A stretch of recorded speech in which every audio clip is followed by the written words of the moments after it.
Good morning. This is American Sunrise Early Edition. I am Brian Glenn. Thanks so much for joining us on this Wednesday. Here are some of the things that we're tracking. First, all eyes are on the White House and a major military buildup in the Middle East.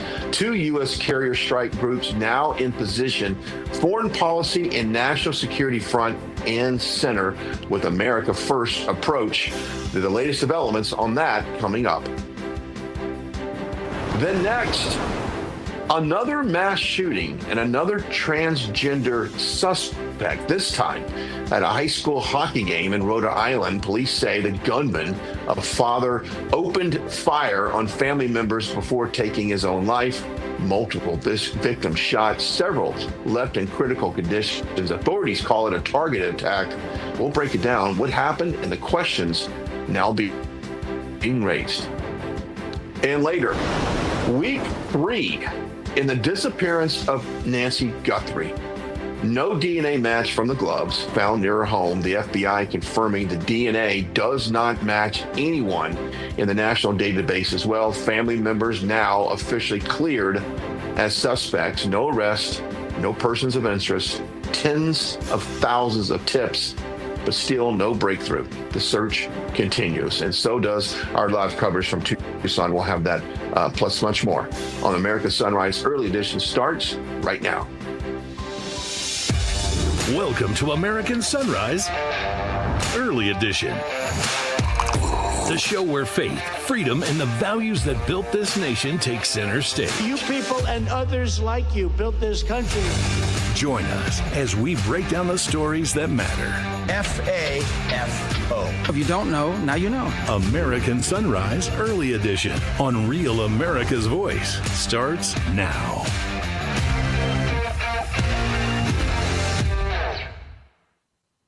All right, before we go any further, let's get ready for the day. Here's how you can start off your morning with us. Take a look at the bottom of the screen right now. That is a QR code. That is your direct line to the Weather Nation. Scan it, get connected, and during the 9 a.m. hour of American Sunrise, we'll feature your hometown forecast. So head to the Real America Voice chat on Getter, Rumble, and YouTube, and you could be next. All right, but first of all, let's get a check on the national forecast. Joining us now is Weather Nation's Tracy Anthony. Tracy, welcome on this hump day, Wednesday. Yeah, almost a Friday.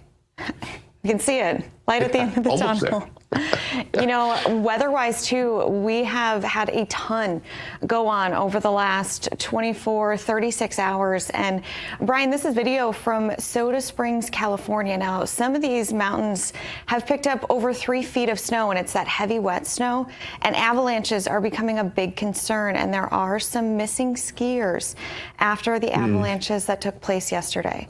So look at these whiteout conditions. It makes driving nearly impossible. And we're still bracing for feet of snow in some of these higher elevations. So several systems will continue to work on shore out west, and it's much needed snow. We've been running a deficit so far this season, but it is causing some major concerns. And we'll see these systems continue to make their way across the northern tier of the country. That's going to bring in kind of a wintry mix of precipitation across the Great Lakes. So some ice and freezing rain will be possible. And then the Central Plains, this is where those temperatures are well above average. And I told you yesterday we were talking about the fire danger. Well, we had a handful of fires break out across the Central Plains. This is a look from Oklahoma. This was in the Panhandle, and the Ranger Road fire has burned over 145,000 acres just in a day. We're talking winds up to 60, 70 miles per hour spreading this blaze. 4 firefighters were injured, and we still have winds and dry, warm conditions throughout the day today. And out west, areas like LA, just kind of want to show you these videos because it's just so incredible when you see footage like this. They have been inundated with rain, picking up 4 to 5 inches of rain in the last 2 days. You can see rivers already running swollen, running over their banks, and flooding will continue to be a big concern across California. So it's the high country snow. We're also dealing with the gusty winds widespread from California all the way to the plains, and that's also kicking up some dust in some of the dry spots. This was Pueblo, Colorado yesterday, as dust caused extremely low visibility on the roadways, and it did cause a multiple vehicle pileup. So, Brian, we have just had kind of a crazy weather week so far with these storm systems, and they're just so aggressive this week.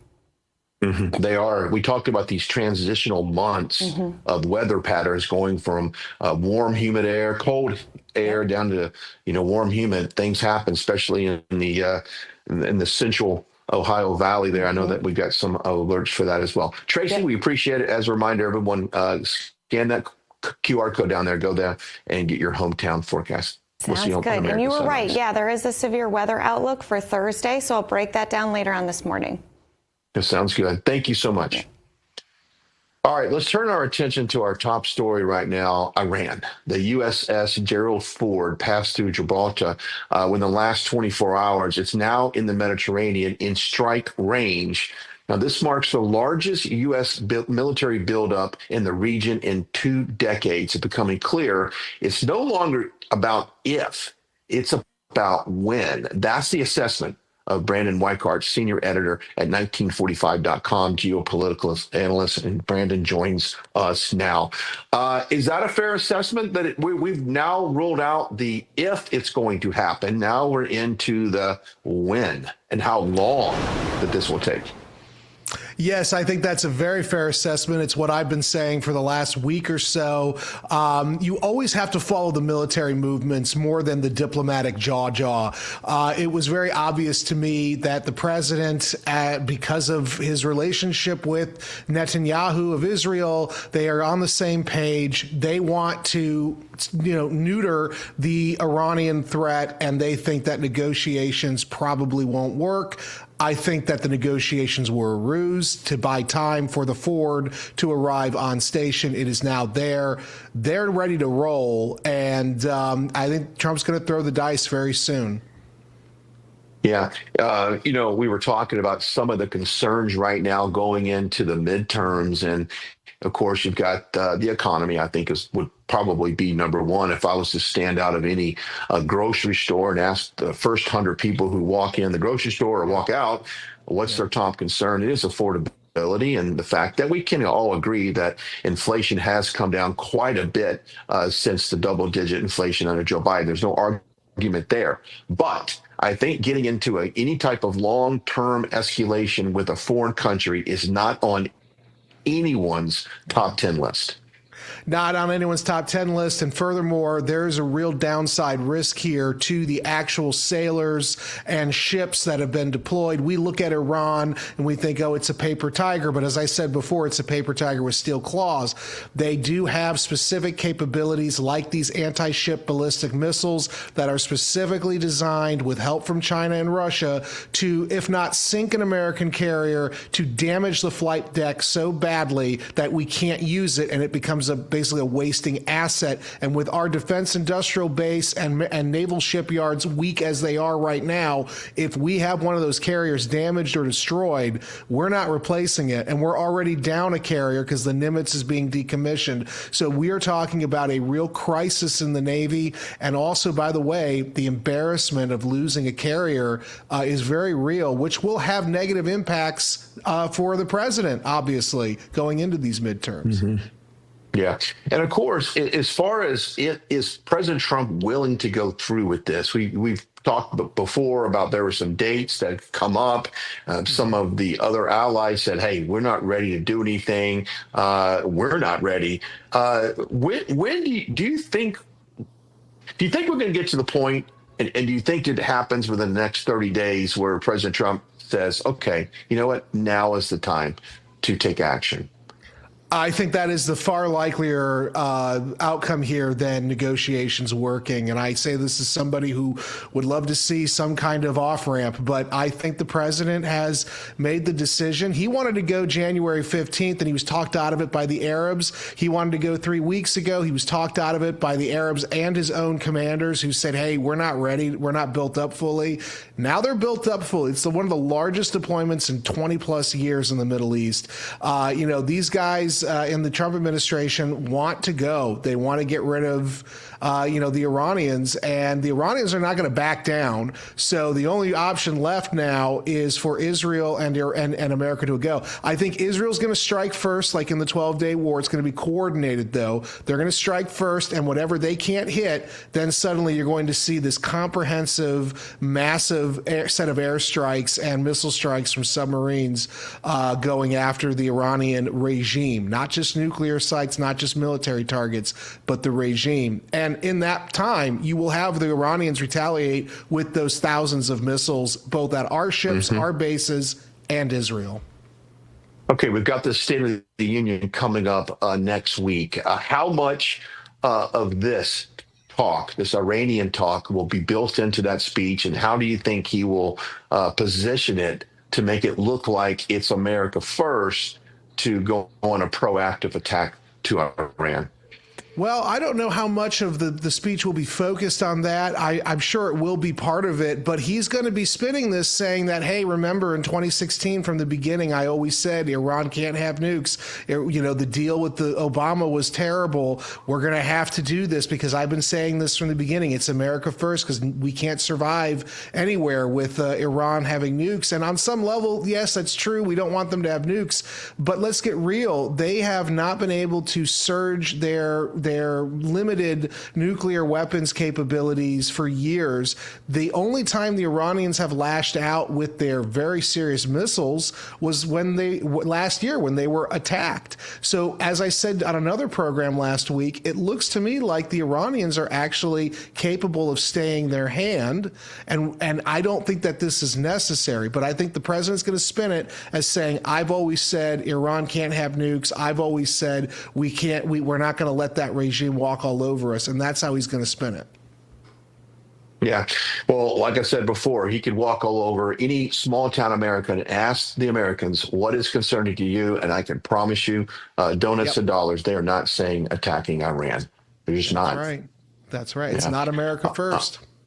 It's not America first, but we're not, and let's just clear transparency, Brandon. You and I are not advocating to, lift up the Iranian regime. Not at all. We just don't think it's our responsibility to handle any of this. The Iranian people must take care of their own business, as we had to do during our revolution.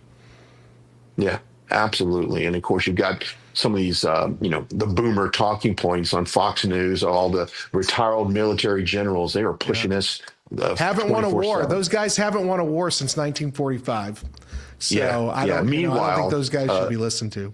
And when you see exactly what happens when we invade countries and disrupt everything there, and that always turns out nice. Brandon, thank you so much. How can people find more information on this and much more that you talk about? Well, you can find me at 1945.com, or you can check me out on Twitter X at @WeTheBrandon. All right, we the Brandon. Happy Wednesday. We'll see you back here later. Thank you. Bye-bye. All right. All right, as we get back, your morning market numbers as we head towards the opening bell, and the latest in Nancy Guthrie's investigation. Real America's Voice is on the scene in Tucson. Keep it right here. American Sunrise Early Edition continues after the break.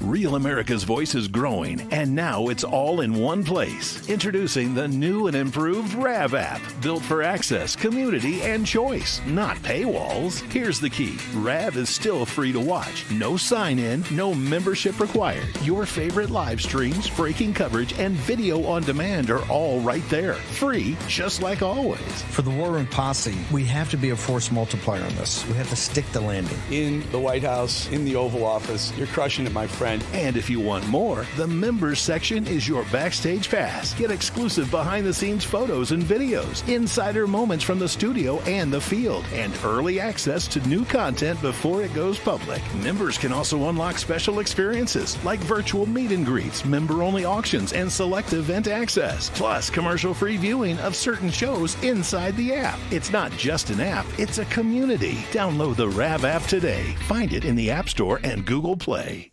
Welcome to Real America's Voice, Real Minute. Your quick look at the powerful stories of faith and freedom, inspiring audiences across the nation. Angel Studios presents. I'm Bo Davidson with this Real America's Voice, Real Minute. Most people know the biblical story of David, the shepherd boy who fought Goliath and became king. Well, Angel Studios has created a new animated film called David that tells the story of Israel's greatest king. There's a light I've always followed when I'm looking for the way, when I'm searching for the answer, in the moments I'm afraid. There's a whisper in the wind and a story in the sky, when I'm looking for a lantern to illuminate the night. If you want the secret of freedom and feeling alive, you gotta follow the light.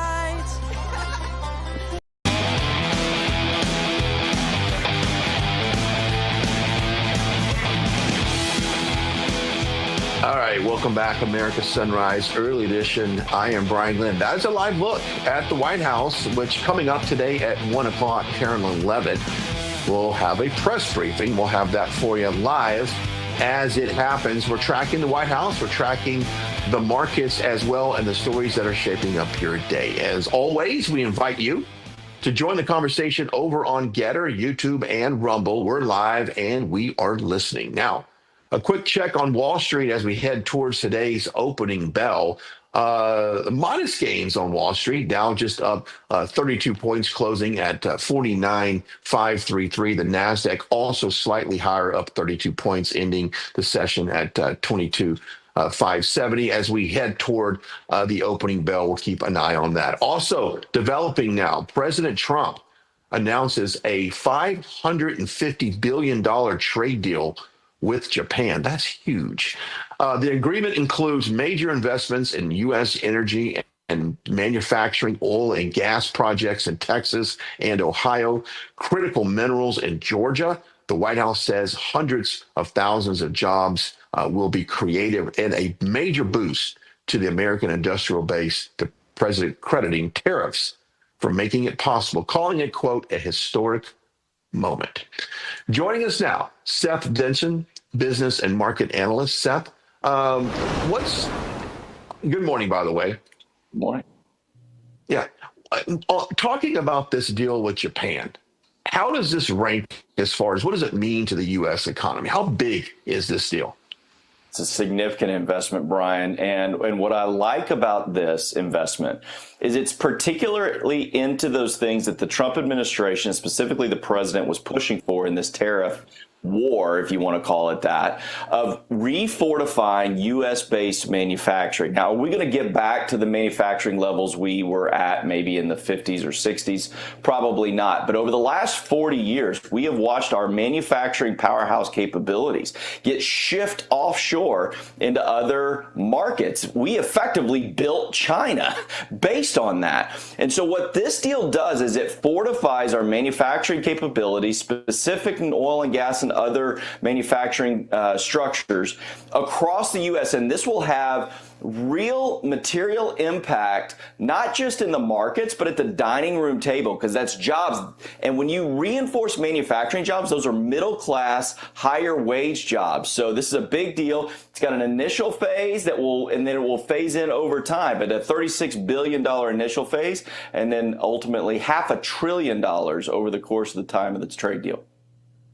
All right. Well, I want to talk about that jobs report from 2025 here in just a second. But as the previous segment, we talked about this buildup, this escalation around the Middle East and what I would presume to be some type of eventual strike.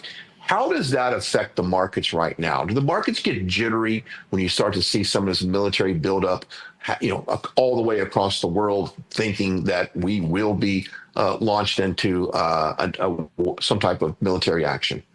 Yeah, no question, geopolitical unrest will set the markets off into a little bit of a different structure. I mean, you see gold tend to rise and minerals tend to rise, those commodity components.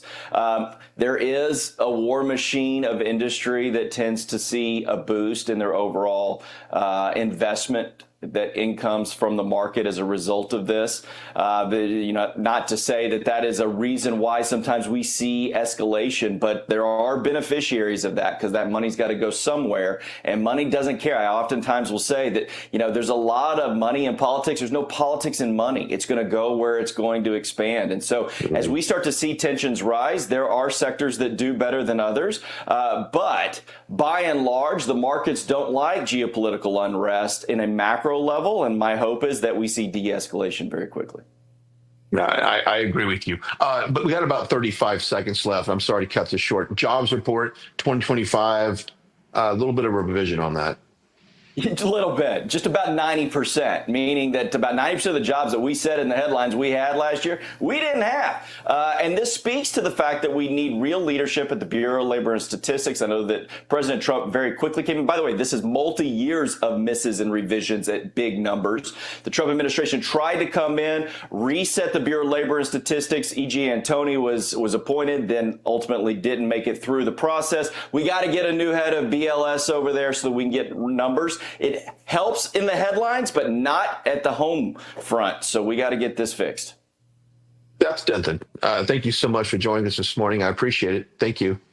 Good to see you, Brian.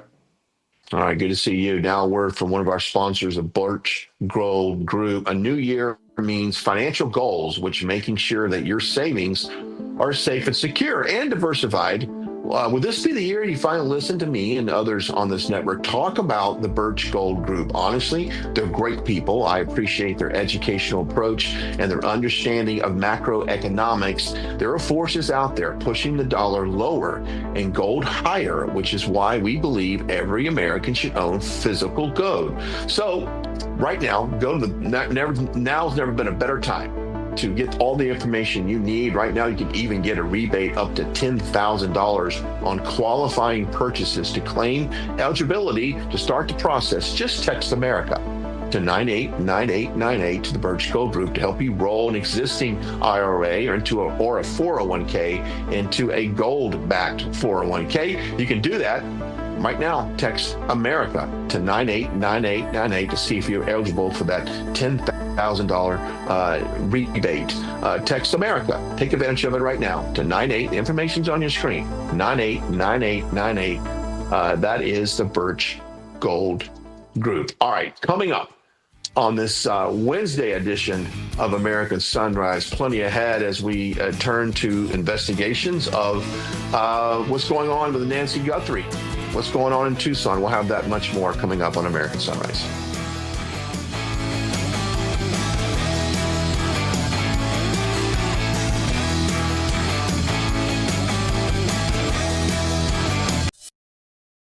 Real America's Voice is growing, and now it's all in one place. Introducing the new and improved RAV app, built for access, community, and choice, not paywalls. Here's the key. RAV is still free to watch. No sign-in, no membership required. Your favorite live streams, breaking coverage, and video on demand are all right there. Free, just like always. For the War Room Posse, we have to be a force multiplier on this. We have to stick the landing. In the White House, in the Oval Office, you're crushing it, my friend. And if you want more, the members section is your backstage pass. Get exclusive behind-the-scenes photos and videos, insider moments from the studio and the field, and early access to new content before it goes public. Members can also unlock special experiences like virtual meet and greets, member-only auctions, and select event access, plus commercial-free viewing of certain shows inside the app. It's not just an app, it's a community. Download the RAV app today. Find it in the App Store and Google Play. Welcome to Real America's Voice, Real Minute. Your quick look at the powerful stories of faith and freedom, inspiring audiences across the nation. Angel Studios presents. I'm Bo Davidson with this Real America's Voice, Real Minute. Most people know the biblical story of David, the shepherd boy who fought Goliath and became king. Well, Angel Studios has created a new animated film called David that tells the story of Israel's greatest king. Always followed when I'm looking for the way, when I'm searching for the answer. In the moments I'm afraid, there's a whisper in the wind and a story in the sky.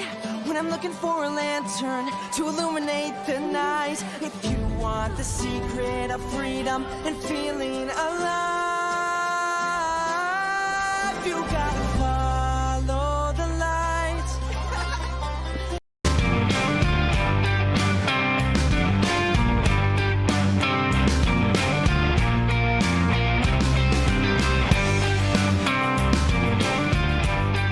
Welcome back, America's Sunrise Early Edition, a live look at our nation's capital there. Great shot there. Good to have you with us on this morning. We're watching, tracking the White House, the markets, and all the stories that are shaping up your day. And as always, we invite you to join the conversation on Getter, YouTube, and Rumble. We're live and we are listening. All right, moving on to the election front. Virginia may be the Democrat playbook for November for 2028 run as a moderate win purple state governor from the left. Now, Governor Abigail Spanberger sold moderation, but delivered a very much a progressive playbook. And now the soft sell goes national. Hillary Clinton suddenly warning about mass migration. Take a listen. I think we need to call it for what it is. There is a legitimate reason to have a debate about things like migration. It went too far. It's been disruptive and destabilizing, and it needs to be fixed in a humane way with secure borders that don't torture and kill people. And along with that, Barack Obama even talked about homelessness. And so why this switch? The tone shifts. The agenda does not. Joining us now, radio talk show host Chris Salcedo, author of The Rise of the Liberty-Loving Latino. Chris, we'll get to, from what I understand, you were at a very interesting attorney general debate last night. We'll get into that in just a second. But first of all, the Democrats all of a sudden are leaning into being moderates. But when they get in office, we know which direction they go. Oh, it's all a lie. I mean, Joe Biden ran as remember, Brian, he ran as a moderate, right? And we have never had, or President Otto Penn, we've never had a more progressive anti-American agenda unleashed on us. So that this is all a lie. It's designed to con the American people. And frankly, some people who vote Democrat will be silly enough to actually believe this. A lot of Democrats crossed over to vote for President Trump because he promised to secure the border, because Hillary Clinton was right. It was, she calls it migration. It's not migration. It's called illegal immigration. Yeah. That's what it is. Illegal aliens traipsing into America. We can't be afraid to call it the legal term of art, like the Associated Press style guide is. So let's all take a chill pill. The Democrats are not moderate. The Democrats are leftists and Marxists. They will remain leftists and Marxists. Spanberger proves it. They all prove it. Once they get power, they impose their will on the American people, and the rule of law be damned. Look what Mondani is already talking about in New York City. He went and said, okay, if I can't tax the billionaires, I'm going to tax you, and you guys are going to pay more. A pivot there as well. Oh yeah, and look at what's happening with Newsom on the other end of the United States. He has imposed a massive billionaires tax. And what are the billionaires who, by the way, serve to get these Marxists and these leftists elected? They're fleeing California because they want to be taxed out of their minds. Mark Zuckerberg, this Zuckerbucks man himself, who runs left-wing social media platforms that discriminate against conservatives. Well, guess what? He's leaving. He's going to the sunshiny state of Florida, where he can be a subversive, I guess, and use his billions, non-taxed billions, to be able to put more of these left-wingers in power. It's insane. I just hope the American people wake up. I hope they do too. I saw a list of 2028 hopefuls from the Democrat side. It had Kamala Harris leading the pack. Shortly behind that, you had ones like AOC, Josh Shapiro, Pete Buttigieg was on there as well. Why is it, and Gavin Newsom, why is their bench so weak? I mean, if we were to roll out our hopefuls for 2028, we have some pretty solid people with great experience. But yes. But look, Brian, you're right. And from an American's perspective, the left's bench is weak. Why? Because they're anti-American. Our side, we look at it and go, well, wait a minute. We got some pro-American, pro-Constitution individuals who believe in the rule of law, the stability and the prosperity that what has been the tradition of the United States of America. on the Democrat side, most common sense Americans look at it, man, you guys are weak because they don't believe in the American system. They don't believe in our Constitution. They have worked tirelessly, all of their bench, to undermine the United States Constitution. This is their job in conjunction with those around the globe, these elitists, these Marxists around the globe, to bring down the last bastion of hope and freedom in the world, and that is the United States. Yeah, you're right. All right, Chris, how can people get your book, The Rise of the Liberty-Loving Latino? It's a great, one of the best sellers. I encourage our viewers, but how can they reach out and get that? Well, it's not only that there's a detail, the greatest political revolution to hit this country since the formation of the Republican Party in this book. It also says how we keep it going, how we keep the America First promise going, remembering the precepts of President Donald J. Trump, and how it was such an appeal to liberty-loving Latinos, millions of them, that they crossed over and voted for him. Go to Amazon.com, folks, and you can get The Rise of the Liberty-Loving Latino and make my publisher very, very happy. Yeah, make you happy too. Chris, thanks to have you on this Wednesday. I appreciate it. See you, Brian. Thank you. Moving on, we report stories like this all the time. Forged documents, stolen identities, homes taken right out from under people. And here's the part that matters. It doesn't take a hacker just to file a piece of paper at your county's office. That's why we're talking about it and why we're partnered up with Home Title Lock. It's to highlighting the risk. And here's what you need to know. Home Title Lock, indeed, a fraud, a growing epidemic here in the U.S. Properties are being stolen, used for their equity. Even the county recorder knows a document is fake. The county is legally required to record it. Between the gaps, our legal system and the expansion of the internet and public record availability, these crimes are getting easier and easier to commit because victims generally don't know anything about it until it's too late. They're left with a legal, financial, and emotional nightmare to unwind. Joining us now is Tom Simon, a former FBI agent and licensed private investigator and the authority on financial crime. Tom, what exactly home title fraud, and why is this type of fraud spreading so quickly? Well, like you said in your excellent introduction, there's nobody watching the store at the county clerk's office. Their job is not to assess the reality and the validity of these deeds that come in that transfer ownership of your home from the proper owner to someone else. Their job is just to record it.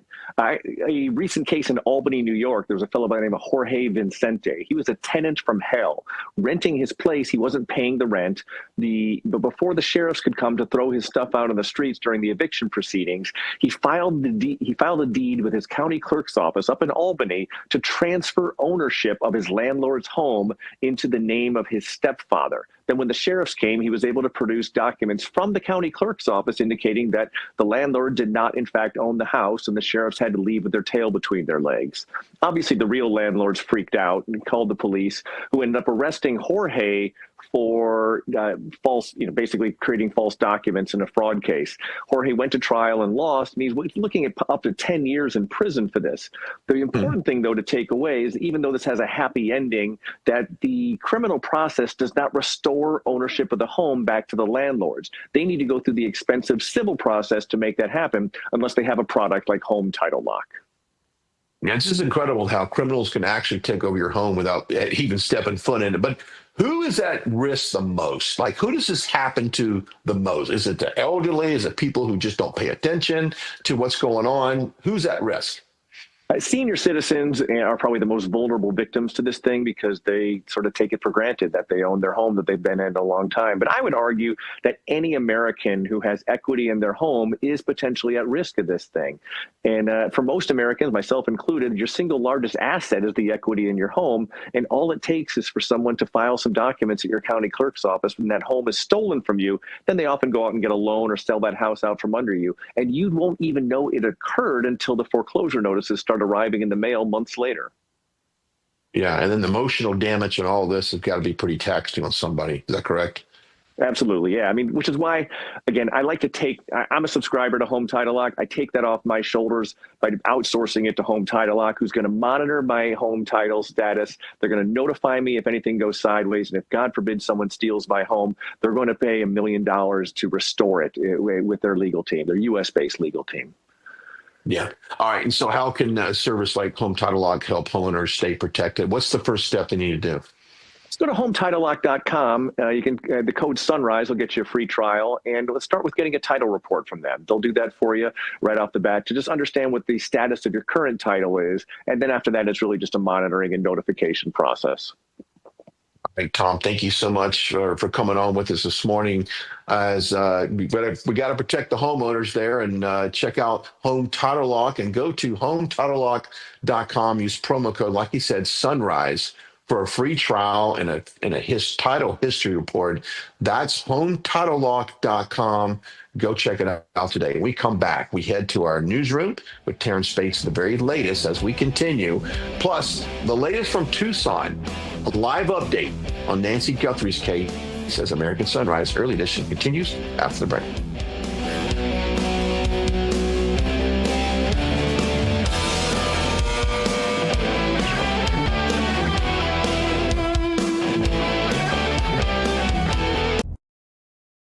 Real America's Voice is growing, and now it's all in one place. Introducing the new and improved RAV app, built for access, community, and choice, not paywalls. Here's the key. RAV is still free to watch. No sign-in, no membership required. Your favorite live streams, breaking coverage, and video on demand are all right there. Free, just like always. For the War Room Posse, we have to be a force multiplier on this. We have to stick the landing. In the White House, in the Oval Office, you're crushing it, my friend. And if you want more, the members section is your backstage pass. Get exclusive behind-the-scenes photos and videos, insider moments from the studio and the field, and early access to new content before it goes public. Members can also unlock special experiences like virtual meet and greets, member-only auctions, and select event access. Plus, commercial-free viewing of certain shows inside the app. It's not just an app, it's a community. Download the RAV app today. Find it in the App Store and Google Play.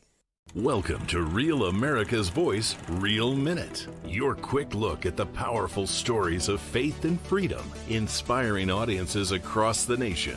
Angel Studios presents. I'm Bo Davidson with this Real America's Voice, Real Minute.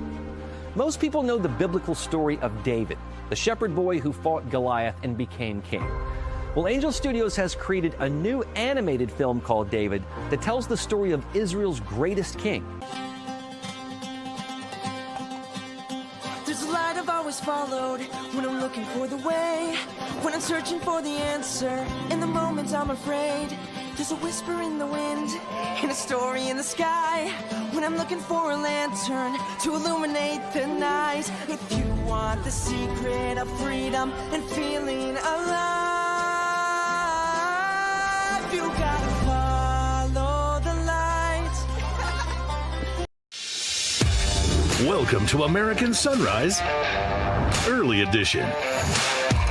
The show where faith, freedom, and the values that built this nation take center stage.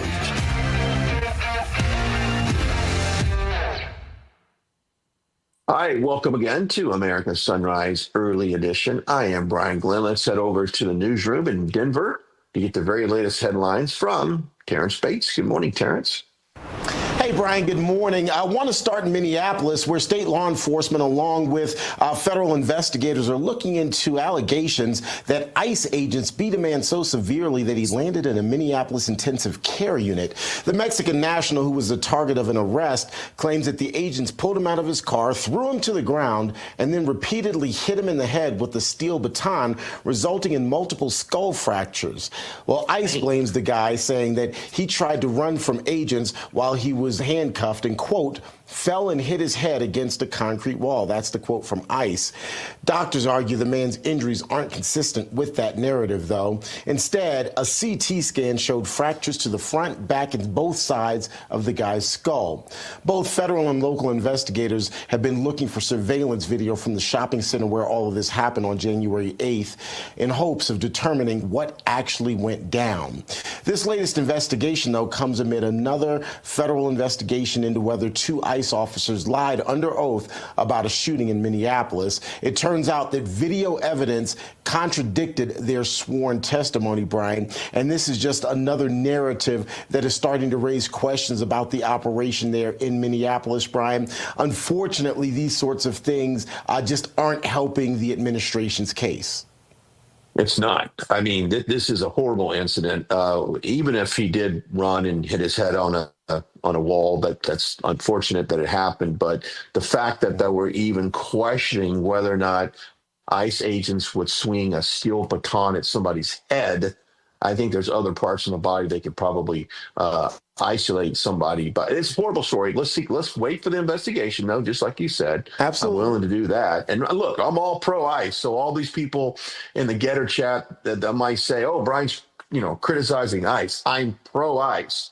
I'm pro getting these illegal criminals off the street. But you can't, if in fact this is true, you cannot beat people over the head with a steel baton.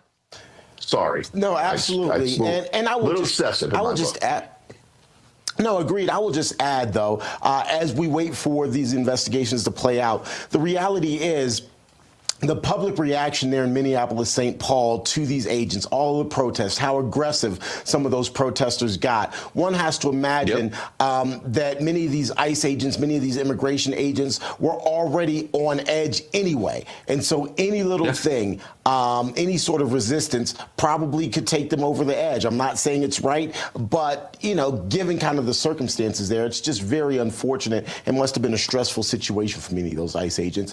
By the way, Brian, President Trump appears to be losing a bit of support for his immigration policies. There's a new Reuters Ipsos poll out this morning that finds 38% of respondents believe the president is doing a good job on its signature issue.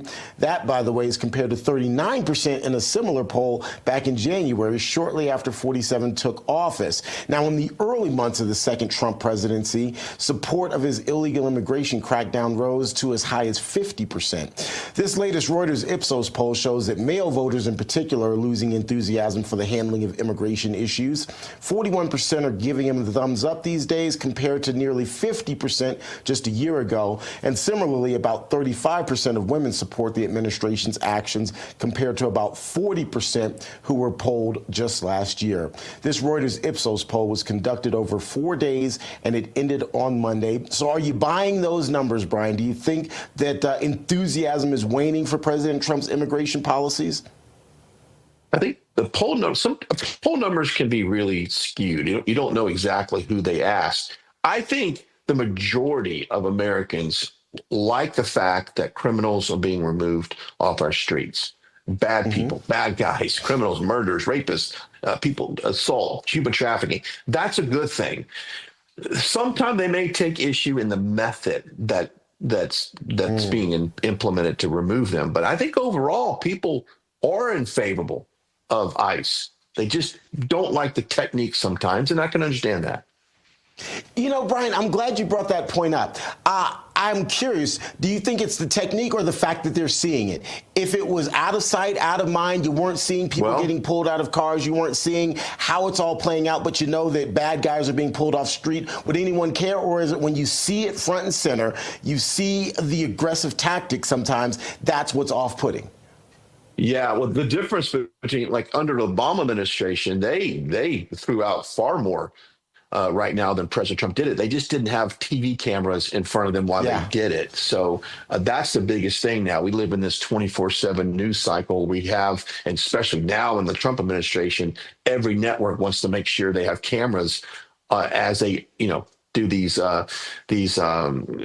extractions from people in these homes and stuff. So yeah, you're right. It's because we're seeing it more. But I still think at the end of the day, there's better tactics to take somebody down than if, in fact, someone did swing a steel baton at someone's head. I do think that's a little excessive. Agreed. But if you're a police officer, an ICE agent, and you tell me to get out of my car, I'm going to comply immediately. Oh, yeah. I've had these conversations a lot. Terrance, comply and don't die, right? Comply and don't die. There you go. There you go. I was just going to say, I've had those conversations a lot. And, there seems to be this, I've got rights, I've got this. And you know what? You do have rights, but you live in order to be able to take advantage of those rights. Get out, do what they ask, make it home safely to your family. And then if you have an issue, you can always try to prosecute on the back end, but you can't prosecute if you're dead. Can't prosecute if you're dead. All right, Brian, one last quick story. I want to show you this. This is kind of interesting. It's out of the state here in Colorado. At least 4 people dead, 29 others rushed to the hospital with injuries after a so-called brownout caused crashes involving more than 30 vehicles. You can see the crashes here. All of this happened on Interstate 25 in southern Colorado. The brownout was caused by heavy wind that kicked up dirt in the area, making it nearly impossible for drivers to see. There were so many crashes, Brian, that both sides of the interstate were ultimately closed for some point in time on Tuesday. 6 semi-trucks with trailers were involved, plus a pickup truck that was hauling a trailer carrying 32 goats also got in a crash here. Now, while the specific cause of the crashes is still being investigated, the lack of visibility is being considered a factor in all of this. And unfortunately, we weren't able to show you the brownout, but you literally couldn't see. There was so much dust. If you've ever been in Arizona, you've probably heard of their dust storms. It looked very similar to one of those Arizona dust storms where you literally cannot see in front of you.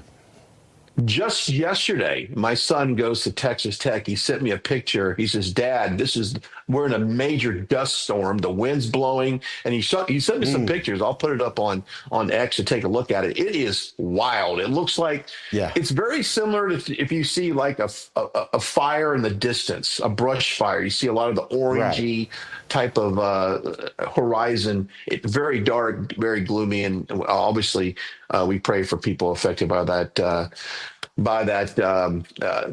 accident. But sources are telling me, Terrance, that the goats, they didn't think it was that bad. Nicely played. Brian Glenn, ladies and gentlemen. Tip your waiters and waitresses. He will be here all week. Nicely played, sir. On that note, we'll see you on the other side of For America Sunrise. Thank you. All right, Brian. Thanks. All right, now we turned our attention to Tucson, Arizona, for the very latest in the disappearance of Nancy Guthrie, developing overnight no DNA matches from the gloves. Now, family members have officially been cleared. Thousands of tips, but still no breakthrough.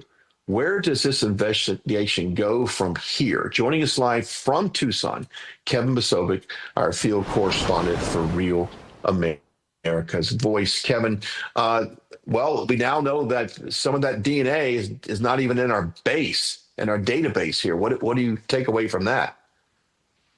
Right. So, I mean, we have no matches in the CODIS FBI database for this. That was in a private lab out of Florida, not Quantico. And what do I make? I mean, so first off, I thought it was a faux leather pair of gloves, thicker, whatnot, but it was really a latex composite that is used for, mechanics whenever you're doing work. So it's much more thin and fragile. So I don't know which would impose fingerprints better, but either way, that's a development. The main one, Brian, is that there's no proof of life. We don't know anything about Nancy's whereabouts, how she's doing, and the FBI is offering a $100,000 reward now. And we even saw Harvey from, the last ransom note saying that he'd be willing to offer this ransom note person the money in the first place. And I think that's kind of convoluted because if he knew this whole time, he'd be guilty. So I don't know how much he could be getting away with that $100,000. But so. I was just going to say, it's interesting that, and you brought up a great point. We've got no proof that she's still alive, and it's these supposed ransom notes. Typically, in some type of kidnapping scenario, they either push out a video or there's some type of statement, some type of proof that this individual is still alive. But now, I guess, Kevin, we talk about the technology that we have. if something was to be sent out, and obviously you might be able to track that down. But I think you bring up an excellent point that we have no proof right now that she is still alive. Yeah, and Brian, on that, I wanted to touch on too the technology here. It's almost too sophisticated. I mean, we had a pacemaker tracker, a sniffer thing in a helicopter looking to track Nancy's pacemaker. And I'm saying to myself, how do you differentiate that from different pacemakers? But really, I mean, you know, if you look on a map, we're only about an hour away from Tombstone, Arizona. I'm familiar with that movie, but I mean, this is the land of Wyatt Earp and Doc Holliday. You would think that you got some guys manning up here and just getting the job done, but there's so much red tape. And is it the county sheriffs or is it the FBI who's allowed to do what? Or it's very procedural here. And so two other updates here is because the point is they didn't have that back in the day. Any computers, cell phones, nothing, but they still got the job done. So two updates I can also provide. We got I was just going to say, we've got to dump out and go into a break. But Kevin, I know that you're going to hang around for American Sunrise, so we'll have continual updates from Kevin Basovic there on the ground in Tucson. Kevin, thank you so much for tuning in. Appreciate it. You're welcome. All right, now a quick word from our sponsor, Artillery Tea Company. They're the only America First veteran-owned tea brand. Their mission is simple: maximize flavor with whole leaf tea blends and chemical-free tea bags. No junk, just real tea. Here's the tactical advantage. Each bag brews twice. So just go to artillerytco.com and use the promo code RAV for 10% off your first order. That is artillerytco.com. Premium tea, mission driven and brewed for the brave. Up next this morning, exchange with our very own David Brody. Two more, and they also have 2 more hours in American Sunrise after the break. Don't go anywhere.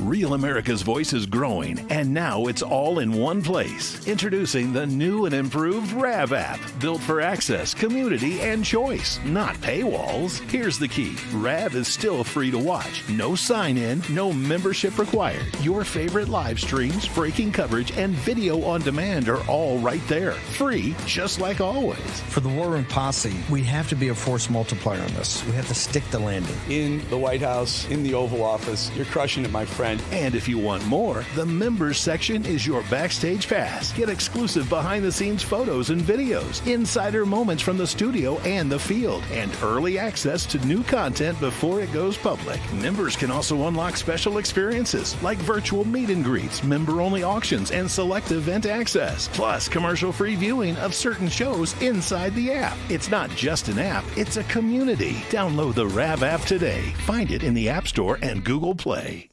Welcome to Real America's Voice, Real Minute. Your quick look at the powerful stories of faith and freedom, inspiring audiences across the nation. Angel Studios presents. I'm Bo Davidson with this Real America's Voice, Real Minute. Most people know the biblical story of David, the shepherd boy who fought Goliath and became king. Well, Angel Studios has created a new animated film called David that tells the story of Israel's greatest king. Followed when I'm looking for the way, when I'm searching for the answer. In the moments I'm afraid, there's a whisper in the wind and a story in the sky. When I'm looking for a lantern to illuminate the night. If you want the secret of freedom and feeling alive, you gotta follow the light.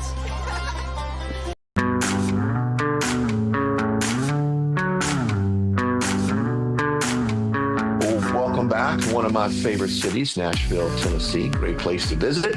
Welcome back to American Sunrise. I am Brian Glenn. Joining us now, American Sunrise host David Brody, to talk about a couple stories that I know that have been in the cycle. Is obviously the tragic shooting there in Rhode Island by a father, a hockey dad, turning the gun on his son and his ex-wife, and then eventually on himself.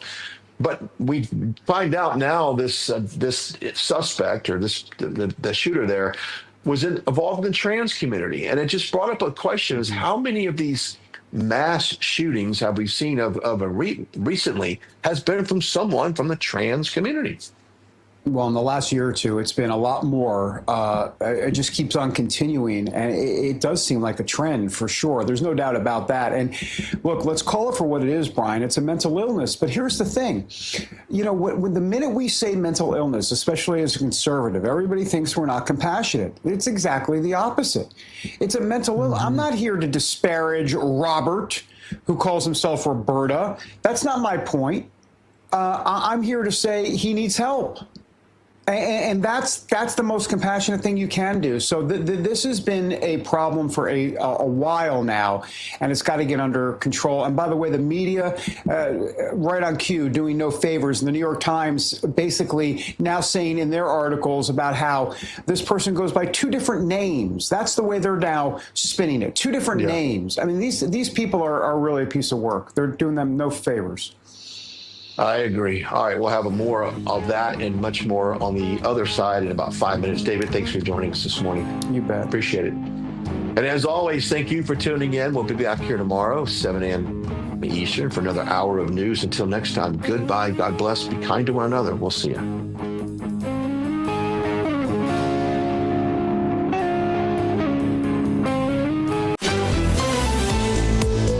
American Sunrise is a great way to start your morning. Join us Monday through Friday from 8 to 10 a.m. Eastern Time. We've got the news of the day and some compelling interviews that you don't want to miss. Here's what you missed from yesterday. Hey guys, so look, day's starting on a bit of a sad note as Reverend Jesse Jackson has passed away. Here's a CBS News headline, which reads, Jesse Jackson, civil rights leader who ran for president, dies at 84 years old. His family says that he died peacefully in his sleep. He, of course, marched with Dr. Martin Luther King Jr., but most recently making headlines and known for his run for president back in 1984, I believe it was. We know all about Jesse Jackson, right, from a very liberal perspective, but either way, he's a historic figure.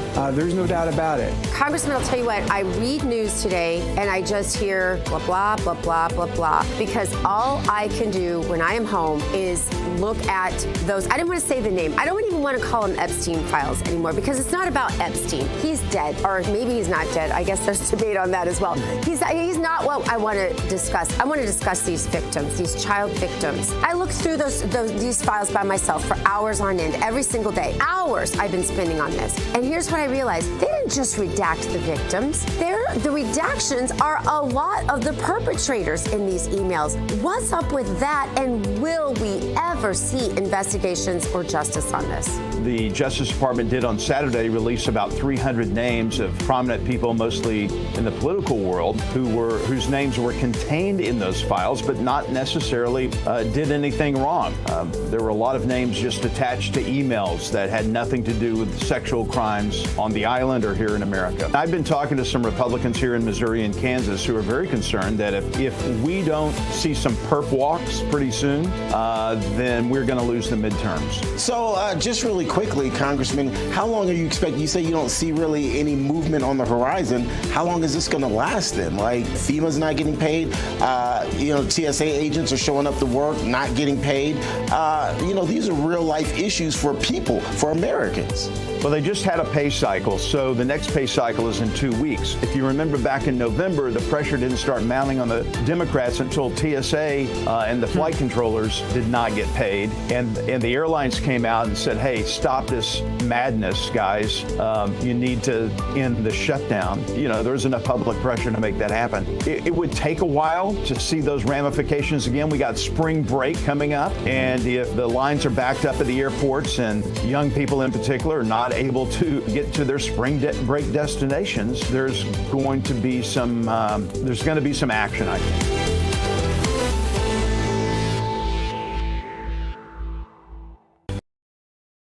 Real America's Voice is growing, and now it's all in one place. Introducing the new and improved RAV app, built for access, community, and choice, not paywalls. Here's the key. RAV is still free to watch. No sign-in, no membership required. Your favorite live streams, breaking coverage, and video on demand are all right there. Free, just like always. For the War Room Posse, we have to be a force multiplier on this. We have to stick the landing. In the White House, in the Oval Office, you're crushing it, my friend. time. And if you want more, the members section is your backstage pass. Get exclusive behind-the-scenes photos and videos, insider moments from the studio and the field, and early access to new content before it goes public. Members can also unlock special experiences like virtual meet and greets, member-only auctions, and select event access, plus commercial-free viewing of certain shows inside the app. It's not just an app, it's a community. Download the RAV app today. Find it in the App Store and Google Play. Welcome to Real America's Voice, Real Minute. Your quick look at the powerful stories of faith and freedom, inspiring audiences across the nation. Angel Studios presents. I'm Bo Davidson with this Real America's Voice, Real Minute. Most people know the biblical story of David, the shepherd boy who fought Goliath and became king. Well, Angel Studios has created a new animated film called David that tells the story of Israel's greatest king. There's a light I've always followed when I'm looking for the way, when I'm searching for the answer. In the moments I'm afraid, there's a whisper in the wind and a story in the sky. When I'm looking for a lantern to illuminate the night. If you want the secret of freedom and feeling alive, you gotta follow the light.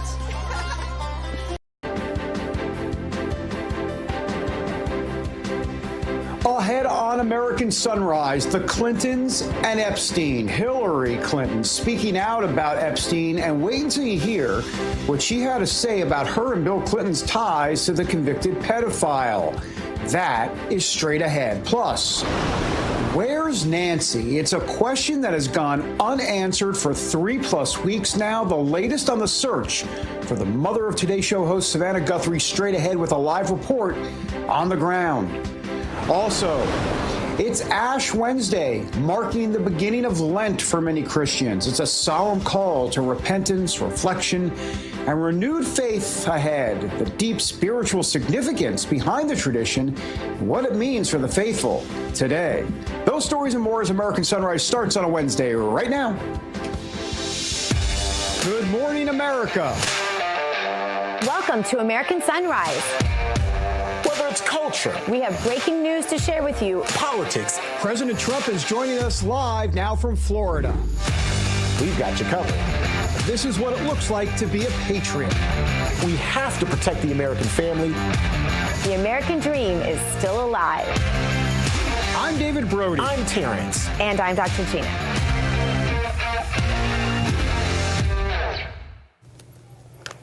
Good morning, everybody. I'm Dr. G. We are live with you from the Palm Beaches. Let's bring in David Brody in Washington, D.C., and Terrance Bates in our Denver newsroom. Good morning, gentlemen.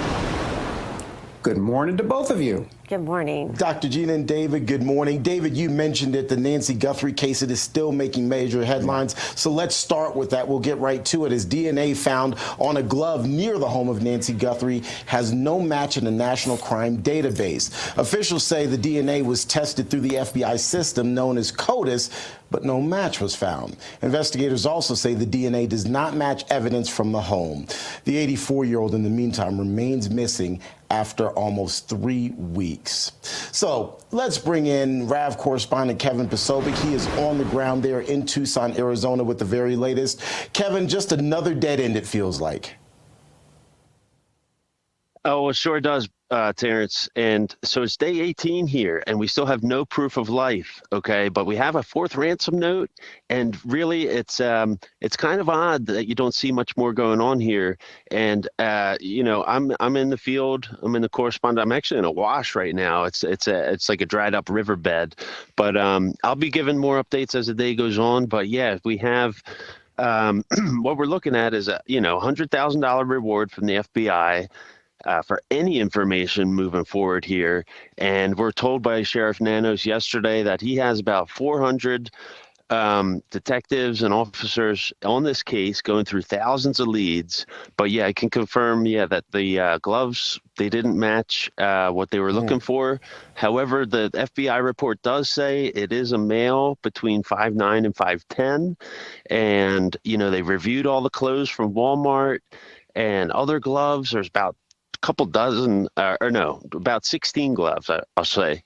So Yeah, it's bewildering here. There's lots of theories swirling around.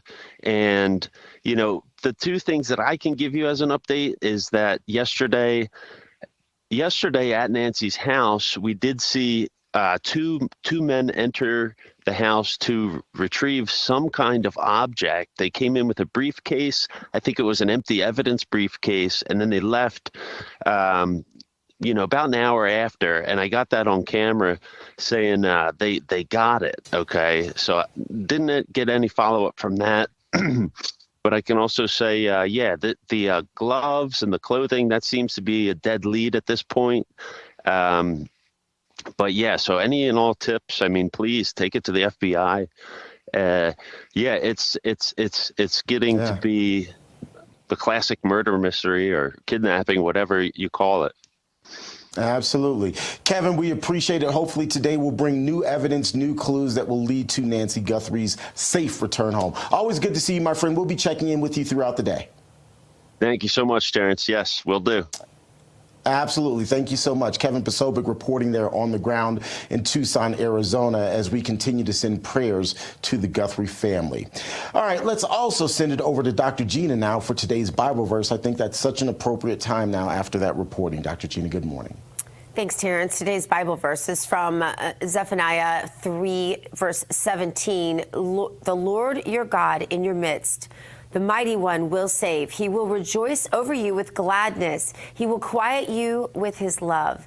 He will rejoice over you with singing. All right, changing gears now from the sacred to the scandalous. During a recent interview, former Secretary of State and First Lady Hillary Clinton said that she and her husband, former President Bill Clinton, have no links whatsoever to Jeffrey Epstein. Take a look. Have a very clear record that we've been willing to talk about, which my husband has said. He took some rides on the airplane for his charitable work. I don't recall ever meeting him. Did you ever meet Ghislaine Maxwell? I did on a few occasions, and thousands of people go to the Clinton Global Initiative. So it to me is not something that is really at the heart of what this matter is about. They are accused, and in both cases were convicted of horrific crimes against girls and women. Yeah, and little boys. I don't want to leave that out because that's really important. There are a lot of little boys that have been tortured, raped, and murdered in all of these files if you read them. Let's bring in Pastor in North Carolina, Congressman Mark Harris. Congressman, I don't know of anything that has affected me quite like actually reading, not hearing about the Epstein files, but actually reading them and looking at the videos. And a lot of people say, I don't want to do this because it disrupts my spirit, it disrupts my peace. Listen, I completely understand that, but this isn't something that used to happen. This is something that is happening currently today, and this isn't something we can move on from, Congressman. I wish that for those who say they don't want to deal with this or they're not a part of this, fine. Let's get a full investigation of everyone mentioned. If my name were mentioned in the Epstein files, I'll tell you what, I would be saying, great, please investigate. Because I'm innocent. So please, let's investigate. Who on the other side of the political aisle can I join hands with to investigate these children being ritualistically tortured, murdered, and even worse, if that's possible? That's what I'd be saying. That's not what Hillary Clinton's saying. And frankly, Congressman, that's not what a lot of people are saying on either side of the aisle. Well, I agree with you, Dr. Gina, and it's something that honestly we've got to continue to peel back the layers. Unfortunately, when you get into the situation, what we're left with at this point, because of so many things being fumbled early in the process, all the way back to 2007, 2008, when prosecutions could have been happening in a rampant way, they didn't. And they didn't occur. And that's frustrating in so many ways. But I do think that the fact fact that there's 300 names, I believe, that are on a list, if you will, that have been part of what's been released, I think your point's well taken. And I think that the Clintons, of course, they're going to have an opportunity to speak with the House Oversight Committee. I believe that's scheduled for sometime next week, but they're going to have an opportunity to be heard and an opportunity to express. And again, as you said, I think if somebody's name is on the list, you would welcome the opportunity to explain whatever your relationship was and that you had nothing to do with what was taking place from what we're learning. Yeah, no doubt about it. We could spend the rest of the segment on Epstein, well, not that it's about him, but, you know, that whole situation. Right. But I do want to move on to some stuff as it relates to Capitol Hill, Congressman. Sure. It's a three-part question, or maybe it's a two-part. I don't know. I've lost track of the parts. But you've got the DHS funding. Where are we with that exactly? It doesn't seem like we're going anywhere with it. Also, you've got this Hill headline, which is interesting. It says this. It says, on voter ID and ICE, do the parties want the policy win or the campaign issue? I'll be honest with you. That's a legitimate question. I'm not saying that, you know, the Republicans aren't serious about the SAVE Act. Of course they are. They want that done. And I'm sure the Democrats are very serious about shackling ICE, for sure. But it does work politically to the advantage of both parties here. Well, you're exactly right, David. And I think when you look at this issue, talking first of all about the situation we've got going on with the Homeland Security funding, this is just, it's atrocious. When you stop and think about the fact that, again, Chuck Schumer has decided to use the American people as leverage. He's decided to put our security at risk and really to call at this particular point by the power of the Democrats and them not being able to get a filibuster through in the Senate. We're looking at a reality here where DHS is not funded. And look, they say it's about ICE, but the reality is we just keep reminding folks ICE and Customs Border Patrol are funded in the One Big Beautiful Bill, and they're going to be continuing to do the work that they're doing. The people that are at risk, when you think about TSA agents, you think about FEMA, you think about our Coast Guard, you think about our Secret Service, all of these people that protect Americans day in and day out are working now without paychecks and will miss their first paycheck if this thing extends into the 1st of August. And the negotiations are going on between the White House and Chuck Schumer at this particular time. But the reality is that they have made offers that are just, I mean, they're non-starters. We're not going to put our ICE agents at risk by having to remove masks. We're not going to support putting their names on their uniforms where they're going to be doxxed. And where not only they, but their families are going to be put at risk. This is not what our ICE agents need. This is not what the American people want for our law enforcement. And so it's ridiculous, the requirements that they're asking for. Look, if we could get cooperation in these sanctuary cities, you would not be seeing the kind of things that we've had to see over recent months. And I think that's the key thing we've got to be talking about. Absolutely. Congressman, I want to shift gears just a little bit. The Trump administration is at the bargaining table on a couple of different fronts. The negotiations between Russia and Ukraine expected to wrap up today, or the latest negotiations. And then, of course, there's the issue of Iran, as the U.S. apparently has agreed on guiding principles of a nuclear deal. That's the word coming from Tehran. You can see it here on this New York Post headline. The foreign minister there in Iran says a path to a deal has begun, and the Trump administration actually wants talks to expand to cover ballistic missiles as well. I'm curious, of those two, of the Russia-Ukraine negotiations and the Iran negotiations, which are you most optimistic about? Because quite honestly, I think many Americans say we've been here before and nothing has ultimately come of it. The other sides haven't necessarily followed through on their promises. Well, I think you're exactly right, Terrance. And I think that when we look at the fact that we've got both of these situations the White House is working on, it is the indicator that President Trump is always interested in using diplomacy first. I mean, we have seen that in him dealing with Iran, leading even up to us taking out their nuclear capabilities. He kept trying to talk, but they were not willing to talk. So we find ourselves at this situation, Tehran saying that the guiding principles have been put in place. We're not hearing a whole lot from the White House about where these negotiations are going, but I do think the president is going to be focused on diplomacy, just like he's been working day and night since he got into office to try to solve this issue going on between Russia and Ukraine. And Russia has not responded to the very things that the president has put out there for Putin to do. Congressman Mark Harris, we appreciate your time. Thank you. Thank you so much for having me today.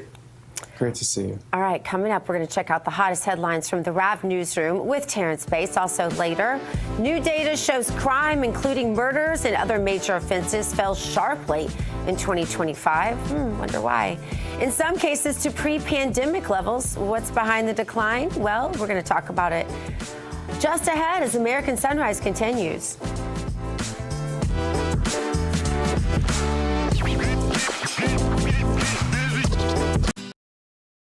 Real America's Voice is growing, and now it's all in one place. Introducing the new and improved RAV app, built for access, community, and choice, not paywalls. Here's the key. RAV is still free to watch. No sign-in, no membership required. Your favorite live streams, breaking coverage, and video on demand are all right there. Free, just like always. For the War Room Posse, we have to be a force multiplier on this. We have to stick the landing. In the White House, in the Oval Office, you're crushing it, my friend. And if you want more, the members section is your backstage pass. Get exclusive behind-the-scenes photos and videos, insider moments from the studio and the field, and early access to new content before it goes public. Members can also unlock special experiences like virtual meet and greets, member-only auctions, and select event access. Plus, commercial-free viewing of certain shows inside the app. It's not just an app, it's a community. Download the RAV app today. Find it in the App Store and Google Play.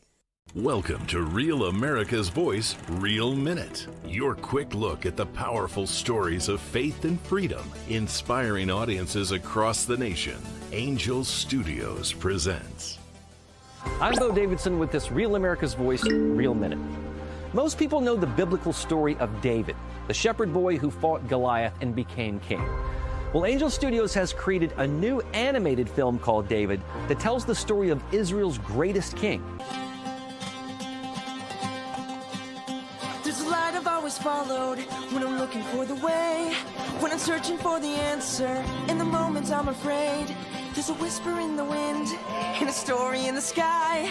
When I'm looking for a lantern to illuminate the night. If you want the secret of freedom and feeling alive,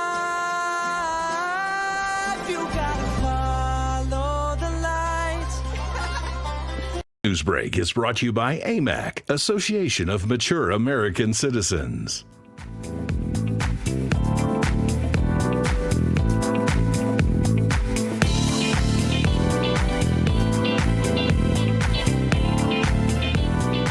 Houston, we don't have a problem, and that's because we have your shot up, which is good for you. That's more publicity for you guys. We're giving you publicity here on American Sunrise, here on Real America's Voice on a Wednesday. Welcome back, everybody, to the big show. A lot of headlines to get to. Let's get right to it. T. Bates standing by. He's not standing, he's sitting by. We really should say sitting by. He's sitting by in the Real America's Voice newsroom, and it's sponsored by AMAC.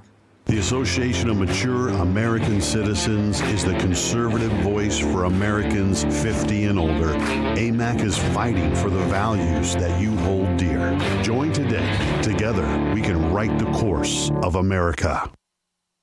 State law enforcement in Minnesota, along with federal investigators, are looking into allegations that ICE agents beat a man so severely that he landed in a Minneapolis intensive care unit. The Mexican national, who was the target of the arrest, claims the agents pulled him out of his car, threw him to the ground, and then repeatedly hit him in the head with the steel baton, resulting in multiple skull fractures.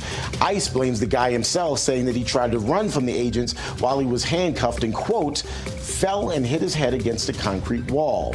Doctors argue the man's injuries aren't consistent with that narrative, though. Instead, a CT scan showed fractures to the front, back, and both sides of the man's skull. Both federal and local investigators have been looking for surveillance video from the shopping center where the January 8th arrest happened in hopes of determining what actually went down. This latest investigation comes amid another federal investigation into whether 2 ICE officers lied under oath, about a shooting there in Minneapolis. Turns out video evidence contradicted their sworn testimony. President Trump appears to be losing support for his immigration policies. A new Reuters Ipsos poll finds that 38% of respondents believe the president is doing a good job on the signature issue. It's compared to 39% in a similar poll back in January, shortly after 47 took office. Now, in the early months of the second Trump presidency, support of his illegal immigration crackdown rose as high as 50%. This latest Reuters Ipsos poll shows that male voters in particular are losing enthusiasm for the handling of the immigration crisis. 41% are giving him a thumbs up these days, compared to a nearly 50% number just a year ago. Similarly, about 35% of women support the administration's actions, compared to about 40% who were polled last year. The Reuters Ipsos poll was conducted over 4 days and ended this past Monday. At least 4 people are dead. 29 others rushed to the hospital with injuries after a so-called brownout caused crashes involving more than 30 vehicles. All of this happened on Interstate 25 in southern Colorado. The brownout was caused by heavy wind kicking up dirt in the area, making it nearly impossible for drivers to see. Look at this. This is the accident scene. There were so many crashes that both sides of the interstate were forced to close at some point on Tuesday. 6 semi-trucks with trailers were involved, plus a pickup truck hauling a trailer carrying 32 goats. While the specific cause of the crash is still being investigated, the lack of visibility, of course, being considered a factor in all of this. It's one of a number of weather stories that we're following for you. Let's get you over to Weather Nation meteorologist Tracy Anthony for more on this and so much more. Tracy, that brownout was crazy. The video itself, I mean, one literally couldn't see. Even the video, you were like, wow, what is going on here? That much wind and that much dirt. Yeah, you know, it's been so dry, it's been warm, and yesterday I did mention the fire danger, and a lot of people kind of, put that into the back of their mind, like, oh, I'm not going to start a fire, but this is some of the scenes that happen on these days, especially when we have such a high risk. So this was a look at those conditions when the visibility was extremely low. You can barely see the vehicles off in the distance. So we had the dangerous fire weather that does continue in through the day today, and even from satellite you can see we had a handful of fires that did develop across the panhandle of Oklahoma. One in particular has spread into areas of Kansas, burning over 145,000 acres. So this is the Ranger Road fire. You can see here this video from the Oklahoma Forestry Services. That smoke just gets kicked up, and we had winds 60, 70 miles per hour throughout the course of the day yesterday. So still have a lot of active weather across the country. We have multiple systems that will continue to bring rain and snow out west. The fire danger continues for the Central Plains and areas across the Great Lakes, getting blizzard-like conditions here as this next low pressure center works on through. So lots of active weather for the next couple of days. So want to show you a few more videos just because I'd rather, show you what's going on, and there's a lot. So LA, you can see rivers, creeks, and streams running on the swollen side. They've picked up 4 to 5 inches of rain. And then for the high country, we're talking about significant amounts of snow. I'm talking feet. So another area where driving is almost impossible with the whiteout conditions. And unfortunately, Terrance, we've been dealing with some avalanches. When you get this heavy, wet snow on top of a weaker snowpack, avalanches are a lot more likely. And still, the search continues for a handful of people that were caught in some of those avalanches. So definitely a devastating situation, and areas of California expected to pick up several more feet of snow. Wow, not inches, but feet. That's crazy. Yes, feet. All right, thanks so much, Tracy. We'll check in with you next hour for our hometown forecast. Sounds good. All right. All right, folks, we're going to take a quick break. When we come back, we're continuing to cover the disappearance of Nancy Guthrie. The big question this morning, are we any closer to seeing any sort of resolution or have her return home? Expert analysis is ahead.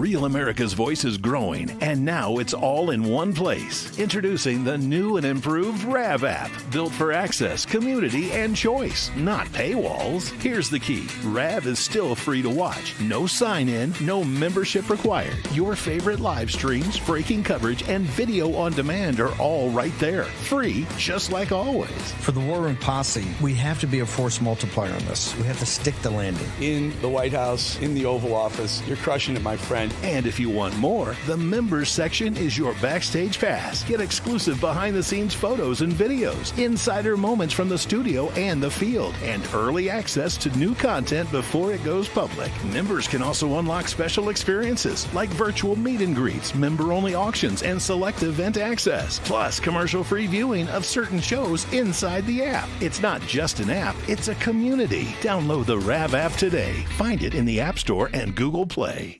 Welcome to Real America's Voice, Real Minute. Your quick look at the powerful stories of faith and freedom, inspiring audiences across the nation. Angel Studios presents. I'm Bo Davidson with this Real America's Voice, Real Minute. Most people know the biblical story of David, the shepherd boy who fought Goliath and became king. Well, Angel Studios has created a new animated film called David that tells the story of Israel's greatest king. There's a light I've always followed when I'm looking for the way, when I'm searching for the answer. In the moments I'm afraid, there's a whisper in the wind and a story in the sky. When I'm looking for a lantern to illuminate the night. If you want the secret of freedom and feeling alive, you gotta follow the light.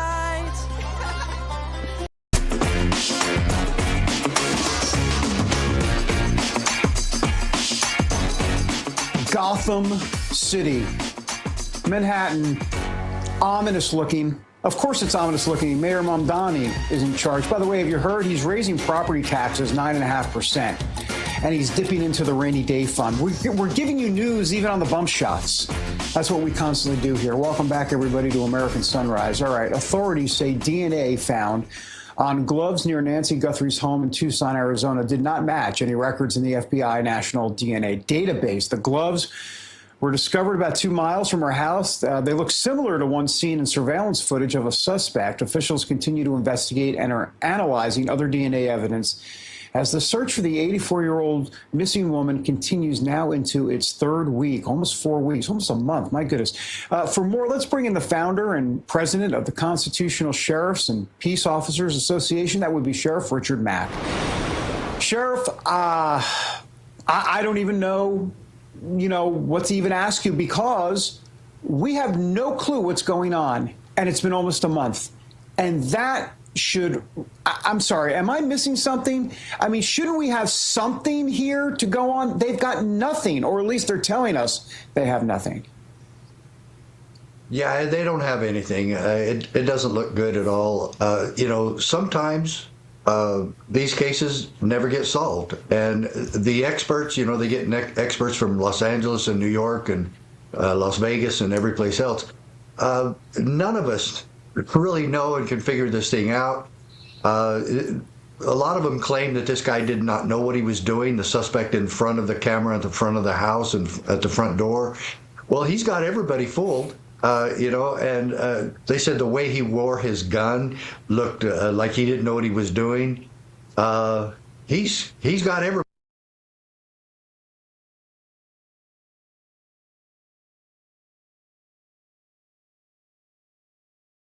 K9 unit. At first, they didn't even say they had K9 units. Then they said they did. This was my experience, and I was a sheriff in southeast Arizona, and the desert area is very similar to Tucson, and it's only an hour and a half from Tucson.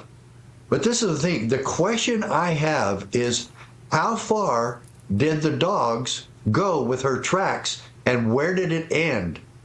That should tell everybody a lot right there. And did it end at a car, or did it end at the media being on top of the scene and contaminating the crime scene? Because they weren't careful with that at the beginning, and then it kind of seemed like they had to go back and undo and redo. And I just I don't like some of the things that Sheriff Nanos has done. And the other one is that he's trying to protect the family, the victims, the siblings and the children. That's not his job. To make sure that they're not getting complaints and then to try to come out and say, oh, they're 100% not guilty of this. Has he checked all their cell phones? Did they voluntarily say, here, take our cell phones, look at our calls, look to see, make sure that we didn't hire anybody. We have no connections that are outside the law. Take our cell phones and make sure that you can get rid of us. Most of these incidents like this, especially with elderly kidnappings, which are very rare, are done by people who know the victim. Mm-hmm. And so you have to consider everyone in the family. Wow. Or even friends, neighbors, whoever. They're all suspects, whether we like it or not. That's just how life is with this type of a case. Well, to your point, is it that much more suspicious that allegedly there have been these four ransom notes to the family, but there's no real proof of life? It seems to me, as an outsider, someone who's not a professional, the question of motivation is raised. Like, if you really want some money, then wouldn't you show that this person is still alive in order to motivate the family to potentially pay up? Of course, those ransom notes are all bogus. And okay, thank you for saying. You have common sense, and you've been around enough to know how people react to things, and there's always going to be somebody that wants to try to get an easy buck, or they just want some attention, or they want TMZ to follow their trails and go ha ha, But the thing of it is, if this was a cartel. The Mexican border is only 60 miles away from the scene, so that would be an obvious lead. You have to consider that, but the cartels would have already got their money, and the idea that whoever has her, that whoever kidnapped her, has been helping her with her pain management and her meds, and somehow got her meds, no. Very unlikely that she's alive, very unlikely. And so the case is going to get cold really quick, and it seems like it already is.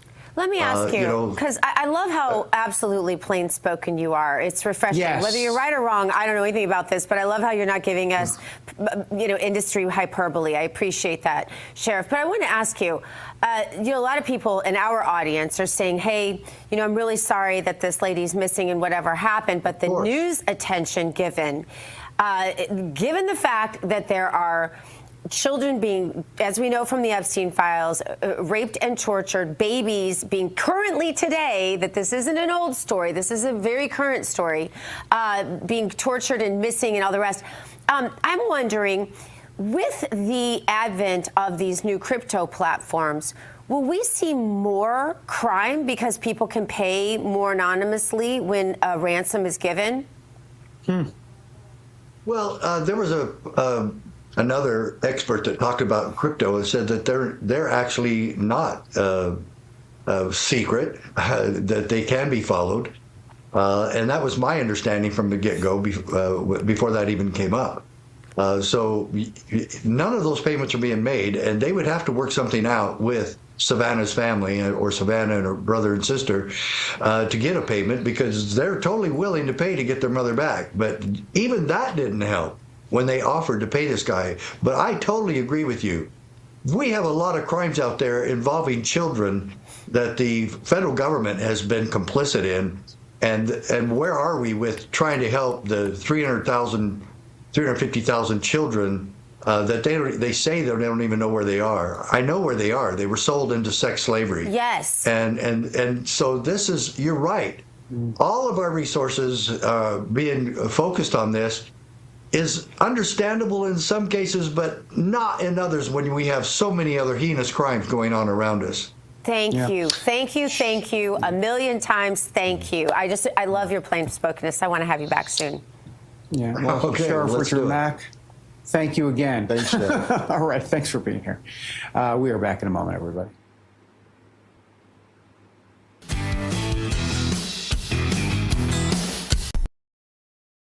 Real America's Voice is growing, and now it's all in one place. Introducing the new and improved RAV app, built for access, community, and choice, not paywalls. Here's the key. RAV is still free to watch. No sign-in, no membership required. Your favorite live streams, breaking coverage, and video on demand are all right there. Free, just like always. For the War Room Posse, we have to be a force multiplier on this. We have to stick the landing. In the White House, in the Oval Office, you're crushing it, my friend. And if you want more, the members section is your backstage pass. Get exclusive behind-the-scenes photos and videos, insider moments from the studio and the field, and early access to new content before it goes public. Members can also unlock special experiences like virtual meet and greets, member-only auctions, and select event access, plus commercial-free viewing of certain shows inside the app. It's not just an app, it's a community. Download the RAV app today. Find it in the App Store and Google Play. Welcome to Real America's Voice, Real Minute. Your quick look at the powerful stories of faith and freedom, inspiring audiences across the nation. Angel Studios presents. I'm Bo Davidson with this Real America's Voice, Real Minute. Most people know the biblical story of David, the shepherd boy who fought Goliath and became king. Well, Angel Studios has created a new animated film called David that tells the story of Israel's greatest king. There's a light I've always followed when I'm looking for the way, when I'm searching for the answer. In the moments I'm afraid, there's a whisper in the wind and a story in the sky. When I'm looking for a lantern to illuminate the night. If you want the secret of freedom and feeling alive, you gotta follow the light.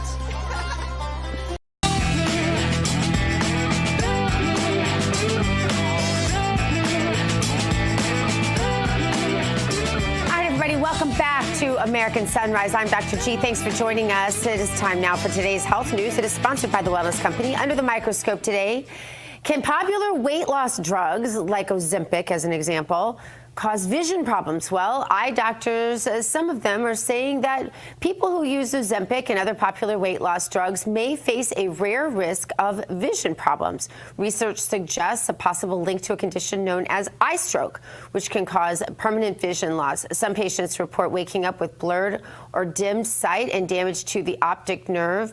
Experts say the risk is extremely low, but urge anyone experiencing sudden vision changes to seek medical help. I have a theory on all of this, and that is, as you read the risks of problems associated, especially eye problems associated with all of the things that obesity causes, you kind of look and you go, is it a chicken or egg thing? Did the obesity, diabetes, heart disease, did that cause an eye stroke? Or was it the drug that's supposed to be the solution? I don't know. And I do know that people are a lot healthier once they lose that weight and become not diabetic, undiabeticized. I just made up that word. I'm being funny. Sorry. I'm being David Brody all of a sudden. February is not funny because it is National Cancer Prevention Awareness Month. Now more than ever, you want to be asking what you can do to lower your chances of cancer. And if you or a loved one is battling cancer, we want to make sure that no stone is left unturned in the effort to stay healthy. That's where the Wellness Company comes in. You know them. We have their doctors on all the time. Great doctors like Kelly Victory, Peter McCullough. The Wellness Company and their doctors are medical professionals, so you know you can trust them. Companies committed to providing safe, low-cost alternatives to big pharma with things like ivermectin, methylene blue, their fantastic new cancer prevention product called Shield, so much more. The Wellness Company gives you a chance to make sure the promise of the MAHA movement is a reality for you and yours. This February, let's take control of our health. Go to twc.health/RAV, give it an order. That's twc.health/RAV. Use the promo code RAV. It'll save you 10%. Prepare now and don't wait. All right, the NRB 2026 International Christian Media Convention is well underway in Nashville, Tennessee. This event brings Christian media professionals together with ministry leaders and communicators from around the world. Organizers say the convention will feature speakers, workshops, exhibits, special events designed to support and strengthen faith-based media. I can tell you a lot of deals are made behind the scenes at NRB. Let's bring in RAV correspondent Bo Davidson, who's on the ground. Bo, a friend of mine is there who's a radio talk show host into Christendom, and he told me, you've never seen smoky rooms and backroom deals like you see at NRB. I said, really? I've always wanted to go. I didn't think of it. I thought that happened in Palm Beach, not NRB, but do tell. Well, there's just a lot going on here, Dr. Gina. And yes, we are at NRB. It is the largest consortium of Christian broadcasters in the world. Happens every year here at the Gaylord, usually Gaylord Opryland here in Nashville, Tennessee, where I used to live for 10 years. And I'm joined here by a really wonderful man. And you guys know him from Jensen Live, which is at noon and at 10 p.m. Sundays on Real America's Voice. He's pastor and author Jensen Franklin. Pastor, thank you for being with me this morning. Thank you. Good morning. It's great to be with you. Pastor, I want to talk about this book that you've written. This is called The Power of Short Prayers. And it's a small book. It's a thin book. It seems like it's concise. It gets to the point. Tell me why you wrote this book. I wrote the book because I believe that we're in a time when people need to rediscover prayer. Even the president recently signed an executive order saying that students can pray in schools. They can have prayer gatherings. And I know every time I've gone in to be with him, he will end by saying, will you guys lay hands on me and pray for me? And it seems like even in the world that people are so desperate that it's time to pray. And The Power of Short Prayers is a book about short prayers that I have prayed for over 30 years of my life in ministry, and they work. They work. The Bible said the effectual fervent prayer of a righteous man avails much. Not the long, traditional, just never-ending word salad prayers, but short prayers with great passion can produce great miracles in people's lives. Pastor, a lot of people I feel like pray only when we're desperate, when there's times of despair. Talk about the importance of praying on a daily basis that can change your life when you need it every single day as opposed to in times of dire need. I just think it's remarkable that we're on a secular news station right now, and I know your founder, Rob Zigg, and if you talk to him 10 minutes, 5 minutes, it's not long before his faith bleeds through. His life experiences begin to turn into something much more. And I believe that when we begin to pray on a daily basis, you know, when you get up this morning, I just said a little prayer, and I know he's with me. I know he's got me and my family covered. I know that he has a plan. And the Bible said the steps of a righteous man are ordered of the Lord. The most effective, powerful thing you can do on earth is pray, because when you pray, it affects heaven. Mm-hmm. The Bible said that in Revelation 5 that prayers are collected in heaven in golden bowls. And when you get to heaven, the prayers, and I'm afraid a lot of people haven't stored anything up. And, you know, if nothing goes up in prayer, nothing comes down. I think one of the greatest tragedies of prayerlessness is the unemployment of angels. Every time I see angels moving, it's because people were praying. I believe in angels. My God, we believe in demons. We see them active as they're killing kids in school and people just doing horrible things. But we need to believe in God. We need to believe again, and the first place that starts is talk to God. You may feel like you're not worthy. You may feel like you're not important enough. God doesn't care, but He's as close as the mention of His name. And if you'll begin to pray short prayers, Lord bless, instead of worrying, don't worry, pray. You know, we used to say, why worry when you can pray? I believe most people now say, why pray when you can worry? Because that's all they do. Their first fall to is worry instead of pray. But the Bible said, worry about nothing, pray about everything. You know, be anxious for nothing, worry, but pray about everything. Well, amen to that. And the book is The Power of Short Prayers. You can find it on Amazon. And make sure you catch Jensen's show at noon and at 10 p.m. on RAV on Sundays. Back to you, Dr. Gina. Bo Davidson, excellent interview. And I love that. Please thank him for that. We are big fans of him here at RAV, of course. All right, listen, coming up, a Harvard-educated lawyer defending a Columbia encampment activist now facing scrutiny over past comments on Hamas. This case is igniting new debate over campus protests and free speech. They want to come and take it. We're not going to let them, are we? We'll break it all down for you next on American Sunrise.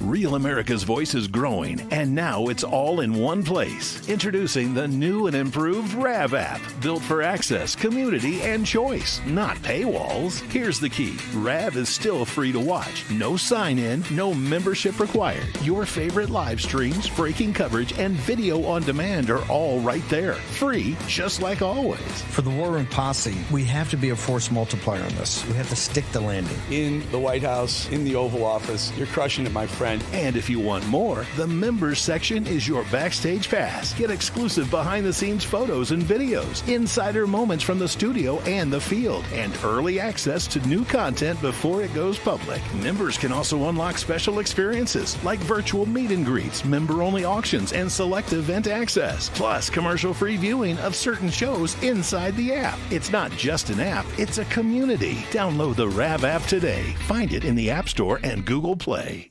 Welcome to Real America's Voice, Real Minute. Your quick look at the powerful stories of faith and freedom, inspiring audiences across the nation. Angel Studios presents. I'm Bo Davidson with this Real America's Voice, Real Minute. Most people know the biblical story of David, the shepherd boy who fought Goliath and became king. Well, Angel Studios has created a new animated film called David that tells the story of Israel's greatest king. There's a light I've always followed when I'm looking for the way, when I'm searching for the answer. In the moments I'm afraid, there's a whisper in the wind and a story in the sky. When I'm looking for a lantern to illuminate the night. If you want the secret of freedom and feeling alive, you gotta follow the light.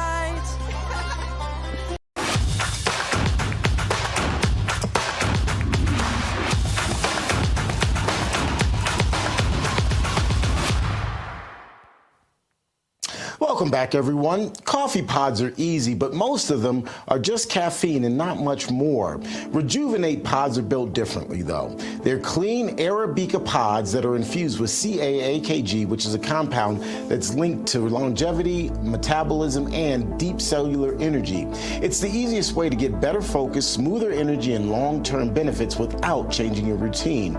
Here at RAV, we choose them because they match our lifestyle. We all want more energy, more clarity, and more intention in how we start our day. If you're going to drink coffee anyway, make it one that actually supports the life that you're building. Head on over to 1775coffee.com/RAV and try Rejuvenate Pods today. Don't just drink coffee, rejuvenate.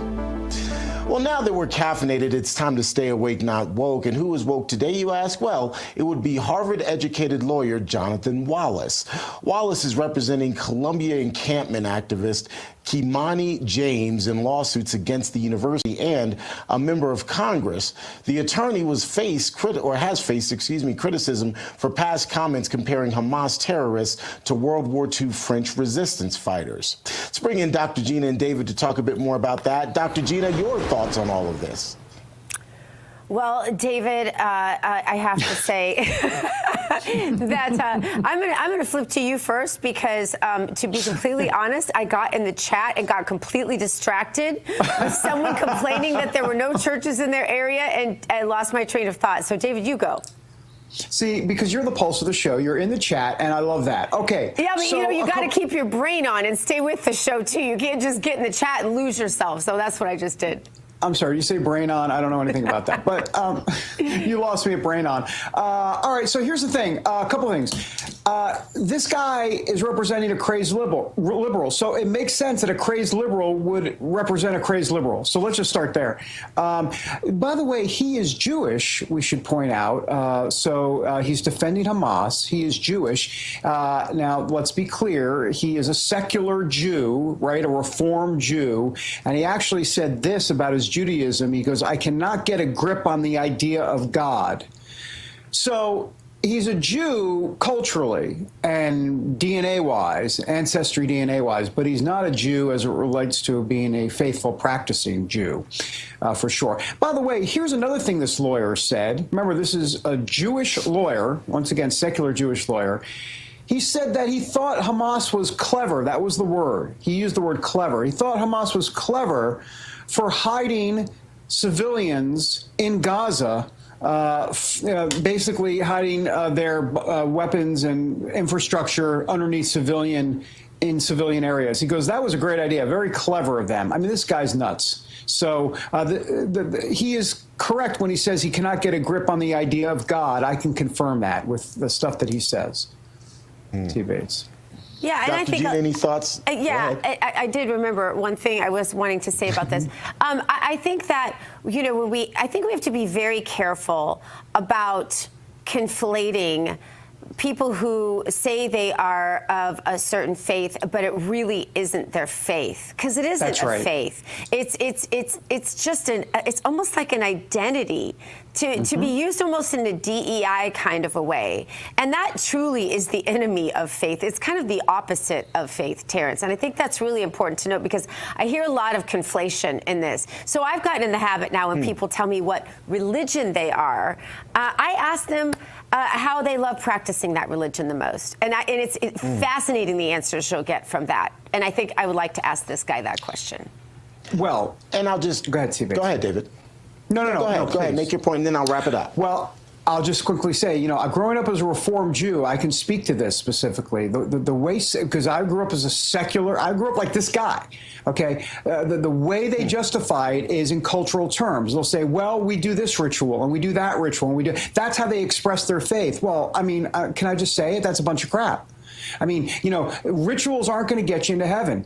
Going to church is not going to get you into heaven. That is not it. The way you get into heaven is belief in Jesus Christ, and it has to be a heart issue. That's the issue, and that's the reality. But I mean, a Jewish guy is not going to say that. But I'm just saying, I would. Well, sure. I was sorry. I was extrapolating. Don't you love me telling you what a Jewish guy is not going to say? I don't know where this show is going today, but it's fun.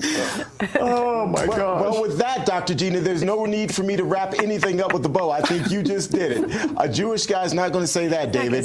Just in case you were wondering, that's hilarious. We can confirm that. That is correct. We can hope too. We can hope. There you go. All right, guys, coming up, the importance of Ash Wednesday. This day actually marks the beginning of Lent. So what should people be doing to honor it? Bible history guy Jim Mosley explains next here on American Sunrise.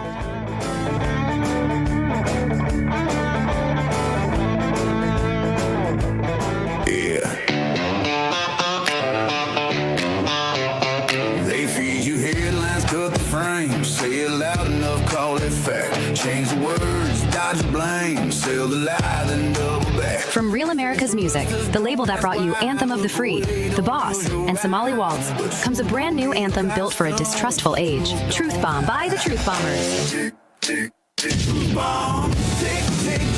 This song talks about distrust of institutions, media manipulation, government narratives, big tech censorship, cancel culture, and ideological silencing. The culture needs a truth bomb, and this track delivers. Pre-save it now. Scan the QR code or search Truth Bomb by the Truth Bombers. We've broken records before. Let's do it again, together.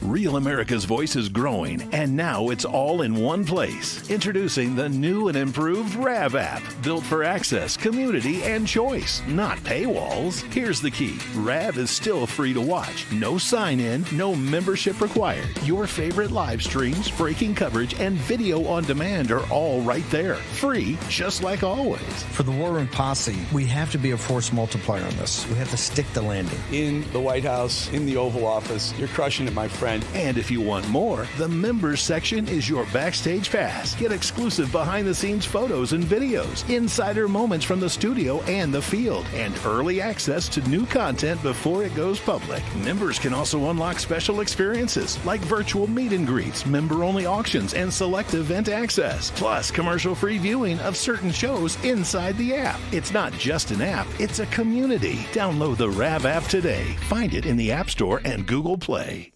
Welcome to Real America's Voice, Real Minute. Your quick look at the powerful stories of faith and freedom, inspiring audiences across the nation. Angel Studios presents. I'm Bo Davidson with this Real America's Voice Real Minute. Most people know the biblical story of David, the shepherd boy who fought Goliath and became king. Well, Angel Studios has created a new animated film called David that tells the story of Israel's greatest king. There's a light I've always followed when I'm looking for the way, when I'm searching for the answer. In the moments I'm afraid, there's a whisper in the wind and a story in the sky. When I'm looking for a lantern to illuminate the night. If you want the secret of freedom and feeling alive, you gotta follow the light. God bless the USA. In the beginning, God created the heaven and the earth.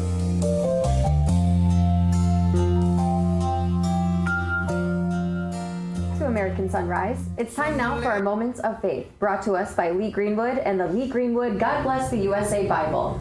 In focus today, Ash Wednesday. Here's something that surprises a lot of people. Ash Wednesday isn't in the Bible. You won't find it in Leviticus, not in the Gospels, not in Acts, and yet the practice is deeply biblical. So how does that work?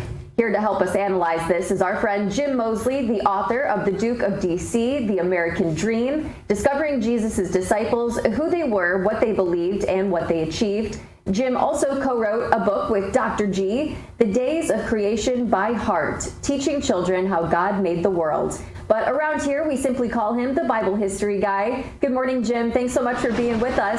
So break this down for us about Ash Wednesday. Not actually in the Bible, but I know I'm certainly giving some things up this year for Lent. Well, good. Well, Ash Wednesday actually goes back before the establishment of Lent in the church calendar. It goes back to dust and ashes in the ancient world. So in the book of Genesis, humanity is formed from the dust of the ground. And after the fall comes the line that is still spoken every Ash Wednesday, for dust you are, and to dust you shall return. So this isn't just church liturgy, it's Eden. It's a theological statement about what it means to be human, mortal. In the Old Testament, ashes appear again and again as a visible sign of repentance and grief. Job repents in dust and ashes. Daniel prays with fasting, sackcloth, and ashes. In the book of Jonah, the king of Nineveh sits in ashes as his kingdom trembles. Ashes were symbolic. They marked repentance, vulnerability, humility before God. So you won't find Ash Wednesday in the New Testament, but you will find the language and symbolism that shape it. Now, historically, Ash Wednesday came about as the beginning of Lent, the 40-day season leading up to Easter. Lent is the church's long walk toward the passion of Christ, the season of reflection, repentance, fasting, spiritual recalibration as Christians, look forward to Good Friday, the crucifixion, and then the resurrection. That 40-day rhythm is like those great biblical 40s, Israel in the wilderness, Moses on Sinai, Elijah's journey, Jesus fasting in the desert. So by the 4th century, the Christians had made the church calendar to echo those biblical patterns. But at first, ashes weren't for everyone. In the early church, they were for public penitents, people who were in a visible season of repentance. But after a while, the sign spread to the whole congregation. Repentance is for everyone. So traditionally, ashes used on Ash Wednesday come from the palm branches of last year's Palm Sunday, branches that celebrated Jesus' triumphal entry, but the cheers of Hosanna give way to the shadow of the cross. The palms are burned, they become ash, celebration becomes humility. So Ash Wednesday may not be scriptural, but dust is, repentance is, mortality is. And the road from dust to resurrection runs straight through Lent, from Genesis to the empty tomb. Well, Jim, thank you so much for breaking all of that down for us. Appreciate you. We'll be back. My pleasure. Thank you. We'll be back with the second hour of American Sunrise in just 2 minutes. Stick around. Introducing the limited edition God Bless the USA Bible, inspired by Lee Greenwood's hit song and the most recognized patriotic anthem in America, God Bless the USA. The God Bless the USA large print leather-bound King James Bible also contains America's founding documents, the U.S. Constitution, the Bill of Rights, the Declaration of Independence, and the Pledge of Allegiance, along with a handwritten chorus to Lee Greenwood's song, God Bless the USA. With its large print and slim design, online. This Bible invites you to explore God's Word anywhere, anytime. The God Bless the USA Bible makes the perfect gift and cherished family heirloom keepsake to pass on to future generations. Designed for an easy reading experience in the trusted King James Version translation, this large print Bible is perfect to take to church, Bible study, work, and for traveling. Order yours today at GodBlessTheUSABible.com.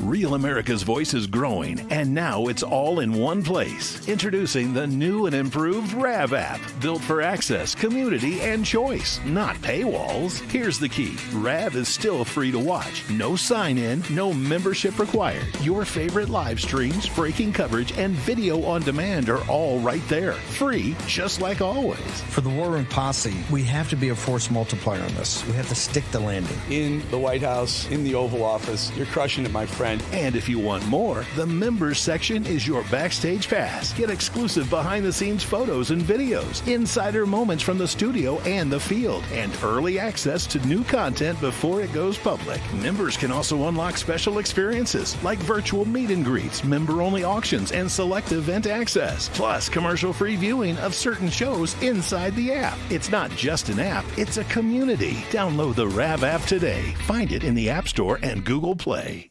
Welcome to Real America's Voice, Real Minute. Your quick look at the powerful stories of faith and freedom, inspiring audiences across the nation. Angel Studios presents. I'm Bo Davidson with this Real America's Voice, Real Minute. Most people know the biblical story of David, the shepherd boy who fought Goliath and became king. Well, Angel Studios has created a new animated film called David that tells the story of Israel's greatest king.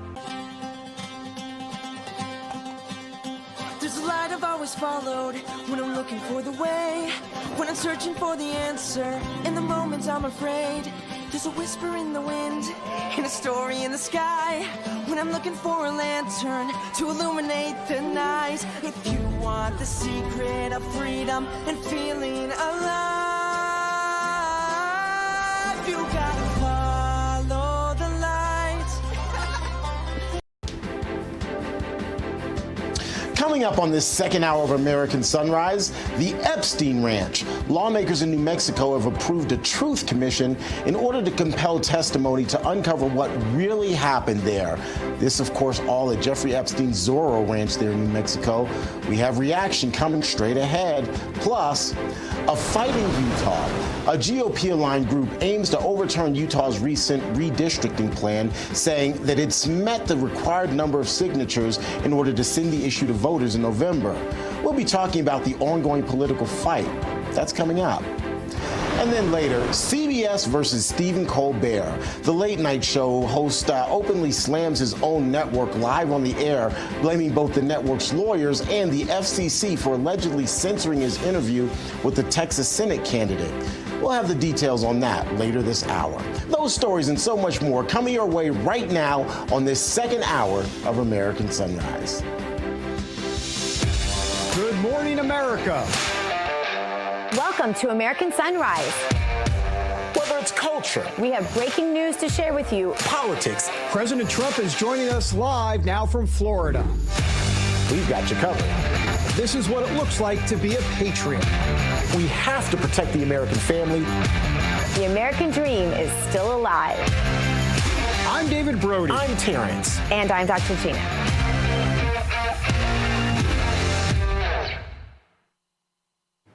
Welcome back, everybody, to the second hour of American Sunrise. I'm David Brody, coming to you from D.C. Let's bring in Dr. G in West Palm and T. Bates in our Denver newsroom. Good morning. You know, I'm thinking about that interview we did in the first hour about Savannah Guthrie with the sheriff, Sheriff Richard Mack. He was really good.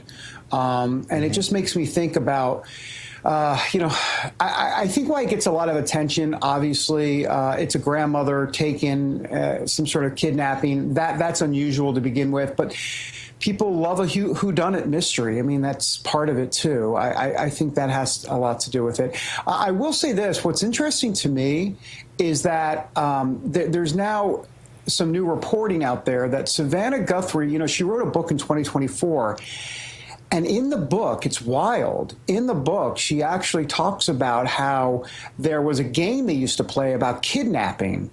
Basically, it was her cousin who would, air quote, kidnap Savannah and her little sister and take them away. And then the mom, Nancy, would play along with it and say, oh, you kidnapped my kids. And that was like a thing they used to do. It's kind of wild, actually. And so, I don't know. The whole thing is just strange, you know.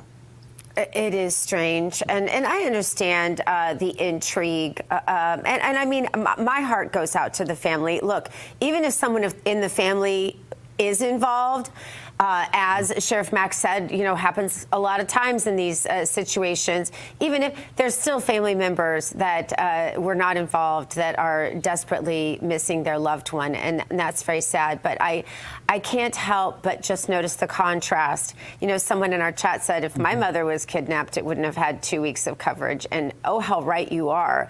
And I can't help notice the contrast between all of these children that are still missing from the cartels, that they get so little coverage, so little mention from our politicians and our media talking heads, and it just hurts my heart. You know, I don't know what to do with myself, because all the stuff I've read in the last few days is so upsetting to me, and I think, you know, you really just have to come back to God is still on his throne, and God's justice is very swift and real.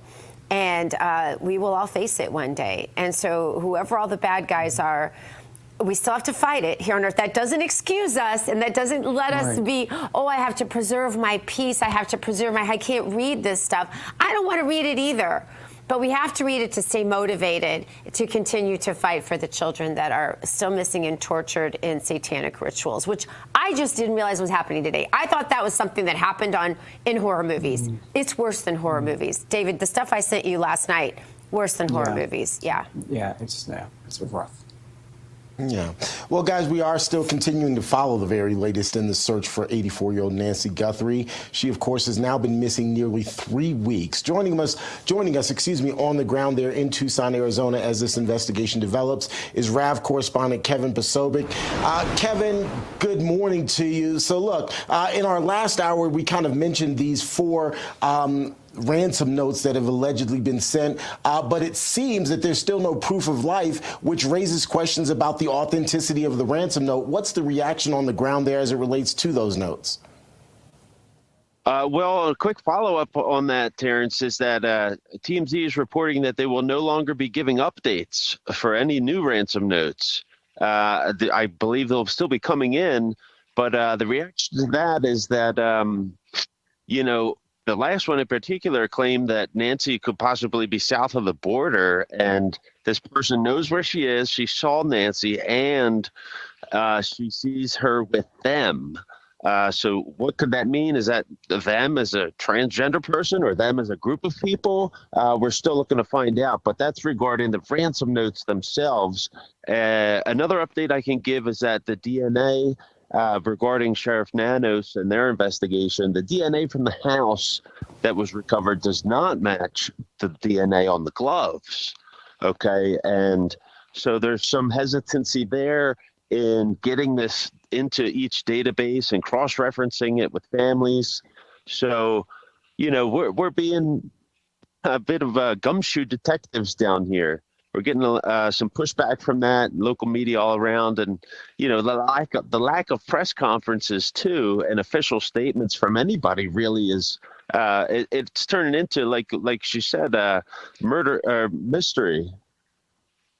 Yeah, absolutely. It's like mystery theater, and no one really has any answers. Kevin Posobiec reporting for us on the ground there. Kevin, we'll be checking in with you throughout the day. Hopefully today we'll shed some new light on what went on. Thanks so much, Kev. Yeah, you're welcome. That's what we're hoping for and praying for, along with the Guthrie family. So keep the prayers coming. Absolutely. There you go. Pray, pray, pray. All right, folks, let's get a quick check of your forecast now with Weather Nation meteorologist Tracy Anthony. Tracy, good morning to you. Time for our hometown forecast. Hey, good morning. Yeah, we're going to start off in Chicago. This coming in via Getter from Scotty Reddy, asking if I thought we were going to get to 70 degrees. And, we may in Chicago because we're going to have a breezy southwest wind that could pull in a little warmer air. But if we get to 70 degrees today in Chicago, it will tie the previous record. So more rain then swings through on Thursday with that next system. But our next hometown, we're going to take you out to Clifton, New Jersey. Thanks for the assist on this here, but this from Tom Mega on Getter. We are going to have several systems impacting the Northeast and New England over the next couple of days. It's going to be kind of a sloppy mess. So rain, snow, kind of that mix with temperatures kind of hovering right around that freezing point. So let's warm things up just a little bit and take you down to Fort Walton Beach, Florida. So this is right along the Florida Panhandle.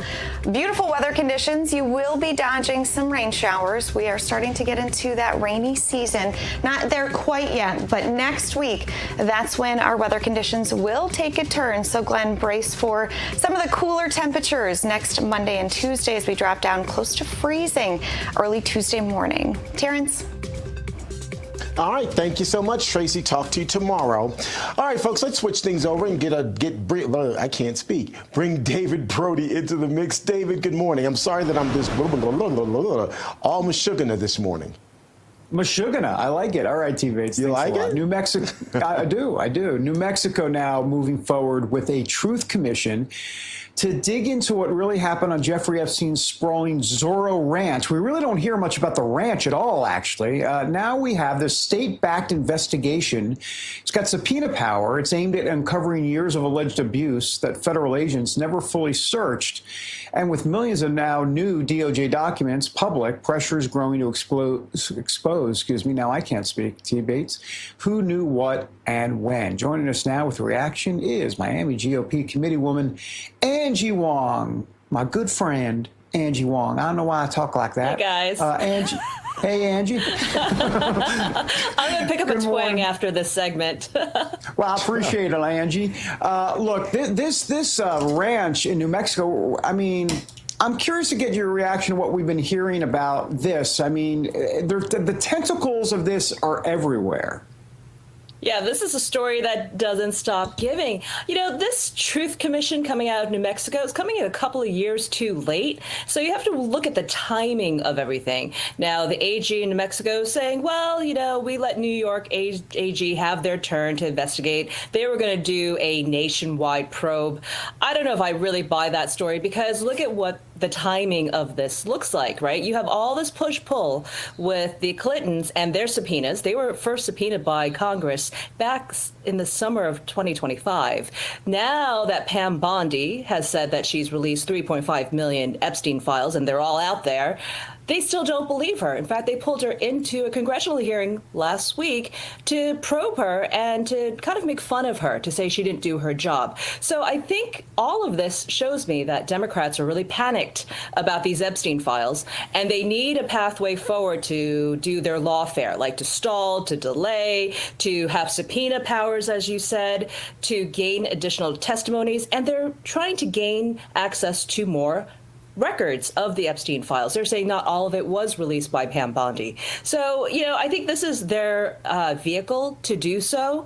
And again, it's really strange to me. If all the sexual abuse and trafficking happened, for over a decade, you know what? The evidence may not be there anymore, right? It's going to be very difficult for investigators to go in now to the New Mexico ranch to search for things because it's changed ownership. And, so I don't really understand why they didn't do this years ago. Yeah, and a couple of Democrat governors and even an attorney general have been named there in New Mexico as people who may have been complicit in something or at least were at that ranch. We'll, of course, see how the investigation ultimately shakes out. I want to shift gears a little bit and talk about redistricting. Utah is in the spotlight right now over its congressional maps. Lawmakers there are saying it's on lawmakers to redraw maps, not on judges. How do you see all of this playing out? And let's broaden the scope, if you don't mind, to how this is going to play out nationally. Yeah, I mean, we've seen this back and forth fight. We started with Texas, right? Texas wanted to draw in 5 additional Republican seats, and that triggered Gavin Newsom to then do Proposition 50. So that's a wash, right? So it's 5-5 for Texas, California. Now they're going into the nitty-gritties. They're going to Ohio. They're going to North Carolina. They're going to Utah. Utah, if this happens, Republicans lose 1 seat. This is a really red state. We're going to lose 1 seat to Salt Lake City. They're going to try to draw in 1 Democrat seat there, and it looks like that's going to be successful. So all of this could be a wash unless Ron DeSantis jumps in, because Florida, if we can really do this right, we can gain another 3 to 5 seats for Republicans, but that's not going to happen until earliest April. So that's going to be really tight for November. But at the moment, it's possibly 8 seats for Republicans, possibly 4 additional seats for Democrats. It's going to be really, really tight. This is a strange game to get into for redistricting when November is just right around the corner. 20-second follow-up. Do you think Ron DeSantis will get involved? Do you think he'll do it? I think he's being pressured to do it because Florida can save this game, right? But look, he's holding all the cards right now. He's got the leverage. So he can ask for a lot to make sure that these maps are redrawn, and not just for 3 seats, but for 5 seats. And that will not guarantee that there's going to be a full Republican sweep, because remember, 45 members of the House are retiring this year. Yeah. Angie Wong, great to see you. Appreciate you as always. Thanks, guys. Thank you. Thanks, Angie. All right. By the way, before we go to break, let's change gears, talk Medicare, because, look, a lot of folks aren't getting the full story. So most Medicare agents push Medicare Advantage plans, even when they're not right for you. So why is that? Well, it's because that's where the money is for them. But seniors, of course, pay the price. And that's what makes Chapter different. They walk you through original Medicare, Medigap, Medicare Advantage, and Part D with the pros and the cons, and it's all laid out so you can make the right call for your health needs. Now, Donna, not Donna Fiducia, though she may feel this way as well, but Donna said her chapter advisor walked her through every option and explained everything in a way she could actually understand. Plus, they saved her thousands of dollars. So if you're on Medicare or will be soon, here's what you do. You call 814-CHAPTER. 814-CHAPTER to learn about enrollment options and find ways to save. It's free. I like that. It's quick. I like that too. And they can review your options in under 20 minutes. Most people wish they had called sooner. All right. More American Sunrise after the break, everybody.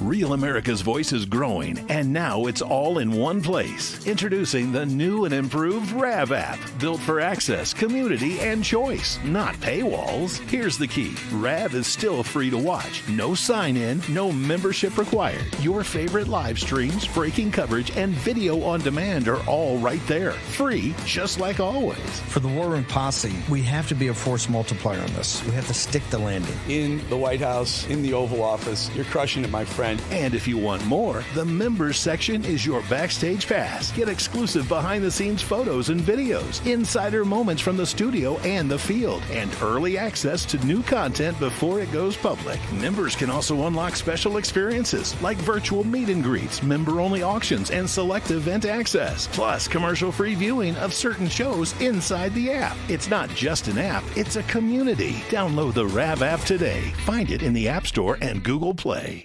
Welcome to Real America's Voice, Real Minute. Your quick look at the powerful stories of faith and freedom, inspiring audiences across the nation. Angel Studios presents. I'm Bo Davidson with this Real America's Voice, Real Minute.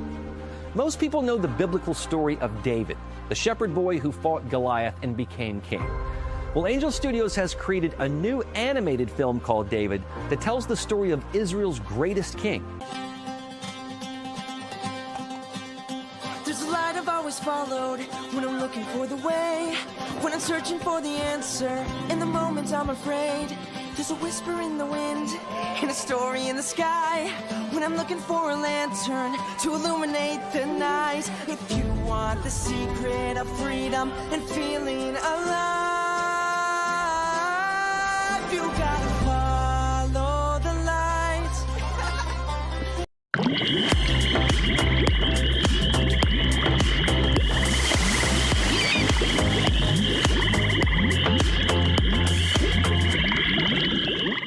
Welcome back to American Sunrise. I'm Emily Finn. It's time now to drain the swamp, and this morning we are flushing out a partisan pick for the FISA court. A Biden official who helped launch the controversial Disinformation Governance Board is now advising the secretive Foreign Intelligence Surveillance Court, and Republicans are sounding the alarm. Jennifer Daskal, who wrote the charter for the Biden-era board, critics dubbed a Ministry of Truth, and has now been appointed amicus to the powerful Foreign Intelligence Surveillance Court, which oversees secret U.S. spy warrants. Republican lawmakers, including Chuck Grassley and Eric Schmidt, say Daskal's role in the Disinformation Board and her partisan donations raise serious questions about whether she should advise a court still under intense fire for its failures in the Trump-Russia investigation. For more, let's bring in David, Terrance, and Gina. David, want to get your thoughts on all of this first. I don't get it. I'm trying to figure out exactly how in the world someone like this could be anywhere near the FISA court.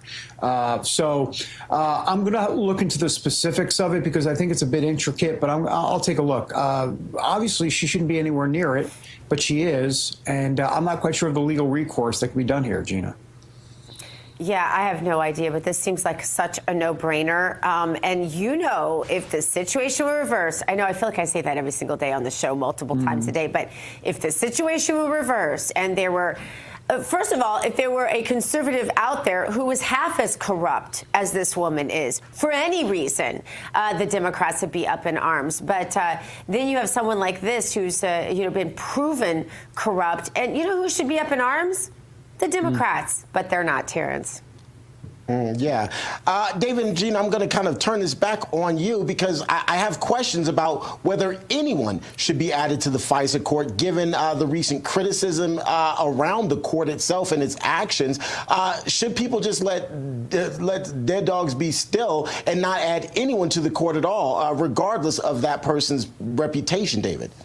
I'll turn it right back to you. I don't know. What do you think? That's a good question. So my thought is no. I guess it was somewhat of a rhetorical question. My thought is no, that the court needs to get itself together and that the questions surrounding it probably need to be cleared up before anyone additionally would be added to the court. That's just my thought. And again, that's regardless of political affiliation and one's past, Dr. Gina. It just seems to me there are so many unanswered questions and so many concerns surrounding the court that I would be hesitant to add anyone to the court as oversight. The court needs more oversight in general, definitely not more people who would be partisan, if you will. My thoughts, Dr. Gina. Love to get yours. Everybody's partisan. That's a great point. Let's stop pretending Gina, no, you go right ahead, David, because I think that's a great point. Let's not pretend like everybody's not partisan, including news people, including everyone is partisan. Everyone has an opinion. If you don't, you're just not walking and breathing. You can fake it. That's it. We're all partisan. Yeah. We're all partisan. We all have a worldview. We all have views and opinions. And this idea that I'm going to leave it at the, front door before I walk into work, that's a bunch of crap. And that's the truth. You can mitigate it. You can try to do your best. I'm not saying that, you can try and work on it, but you have a worldview. You are going to incorporate that into your writing. And if you're not incorporating into your writing, then I question whether or not you're really telling the truth. Or create balance.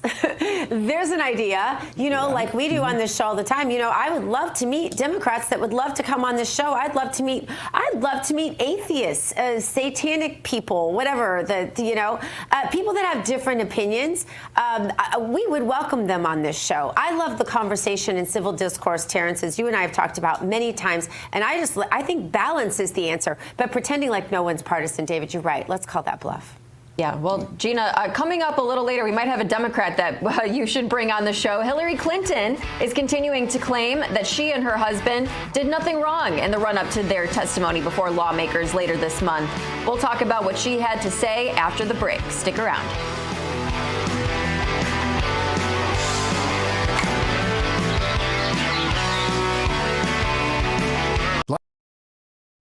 Real America's Voice is growing, and now it's all in one place. Introducing the new and improved RAV app, built for access, community, and choice, not paywalls. Here's the key. RAV is still free to watch. No sign-in, no membership required. Your favorite live streams, breaking coverage, and video on demand are all right there. Free, just like always. For the War Room Posse, we have to be a force multiplier on this. We have to stick the landing. In the White House, in the Oval Office, you're crushing it, my friend. And if you want more, the members section is your backstage pass. Get exclusive behind-the-scenes photos and videos, insider moments from the studio and the field, and early access to new content before it goes public. Members can also unlock special experiences like virtual meet and greets, member-only auctions, and select event access, plus commercial-free viewing of certain shows inside the app. It's not just an app, it's a community. Download the RAV app today. Find it in the App Store and Google Play.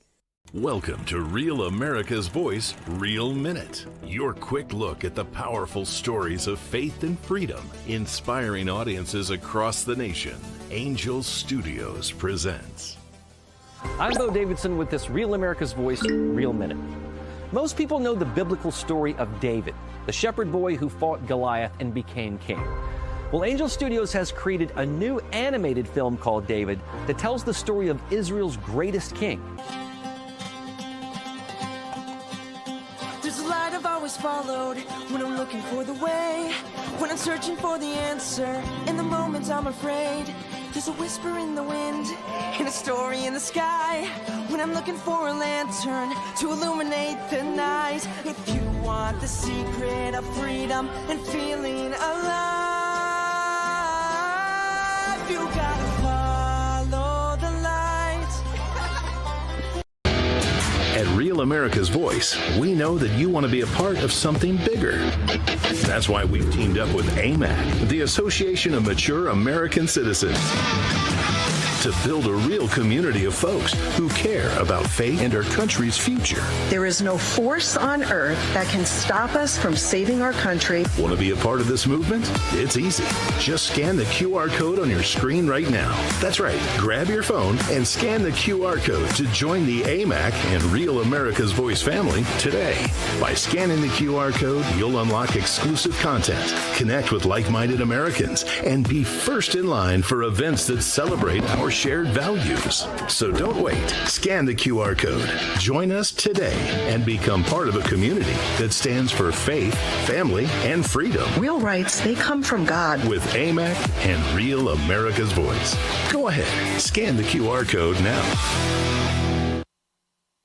Welcome back. We're getting ready for the opening bell at the New York Stock Exchange. It's set to ring here in about 6 minutes or so. Just had to consult my clock. Here's a quick look at the futures board. As you can see, it's green top to bottom. Largely, the increase is being driven by technology stocks. We, of course, will continue to monitor this for you throughout the day, and we'll take you to New York for the opening bell here in just a little bit. But first, let's get you over to David.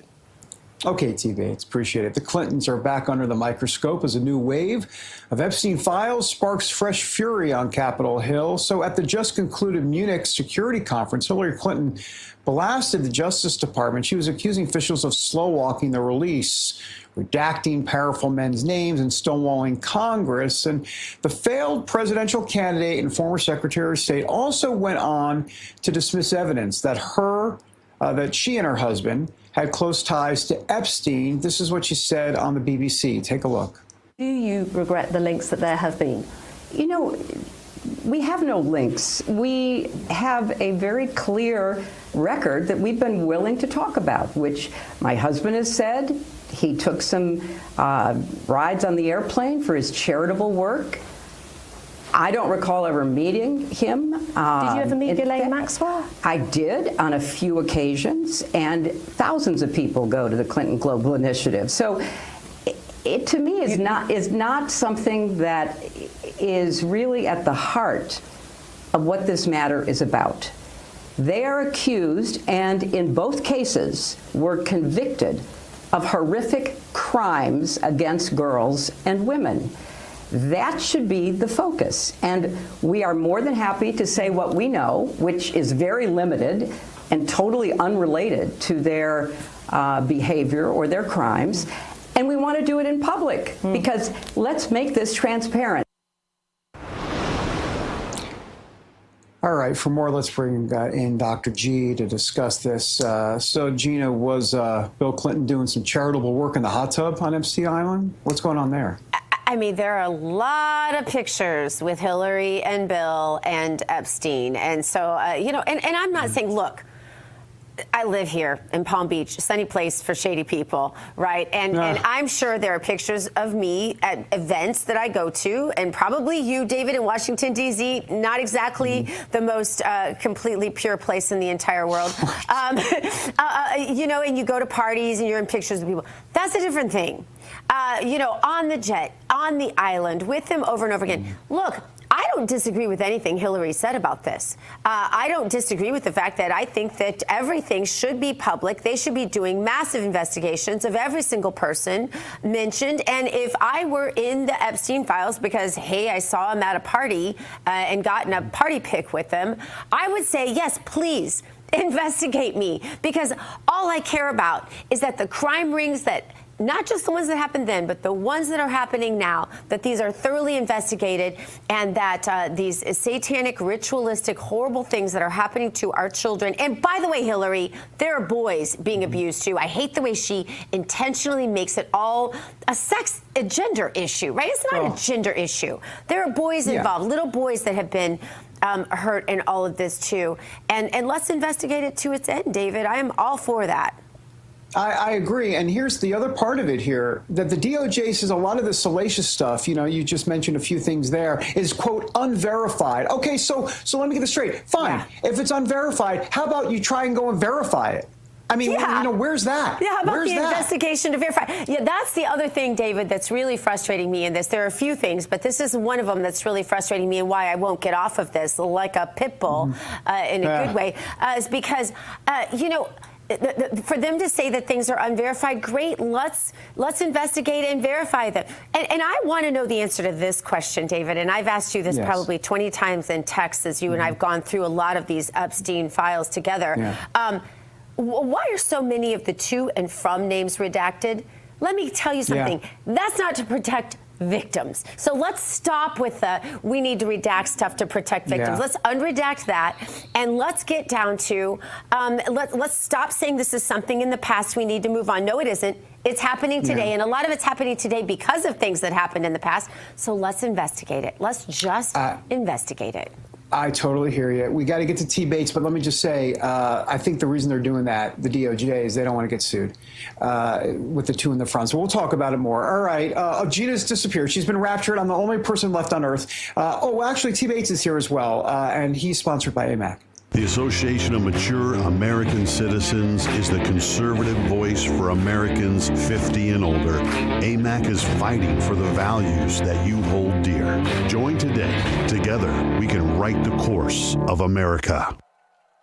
The applause is underway at the New York Stock Exchange, which means we're going to hear the opening bell here in short order, and we'll get an idea of how the markets are shaping up to start this Wednesday of trading. Here we go. Inflection, with the Q it looks like, is there at the podium. Well, as promised, there you have it, ladies and gentlemen. The markets are now officially open. The first trades are being submitted, and there's scurrying happening on the trade floor. Here's a quick look at our board now that the markets are open. As you can see, it's green from top to bottom, pretty much. Only one blemish there on the screen. Hopefully it stays that way, and for those of you investing, hopefully it will be a very good day for you.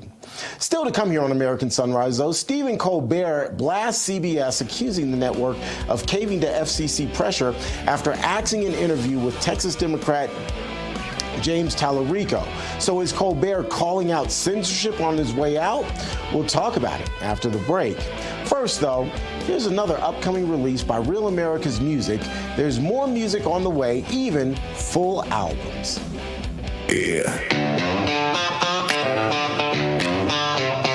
They feed you headlines, cut the frame, say it loud enough, call it fact. Change the words, dodge the blame, sell the lie, then double back. From Real America's Music, the label that brought you Anthem of the Free, The Boss, and Somali Waltz, comes a brand new anthem built for a distrustful age. Truth Bomb by the Truth Bombers. This This song talks about distrust of institutions, media manipulation, government narratives, big tech censorship, cancel culture, and ideological silencing. The culture needs a truth bomb, and this track delivers. Pre-save it now. Scan the QR code or search Truth Bomb by the Truth Bombers. We've broken records before. Let's do it again, together.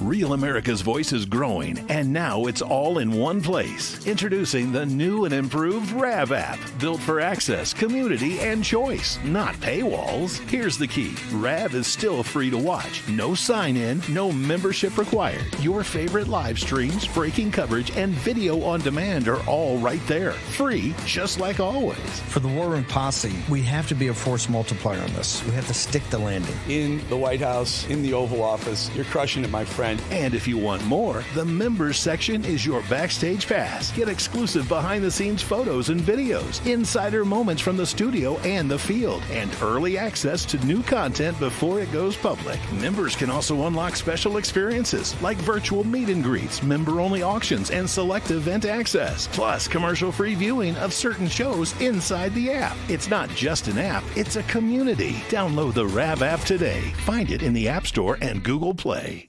Welcome to Real America's Voice, Real Minute. Your quick look at the powerful stories of faith and freedom, inspiring audiences across the nation. Angel Studios presents. I'm Bo Davidson with this Real America's Voice, Real Minute.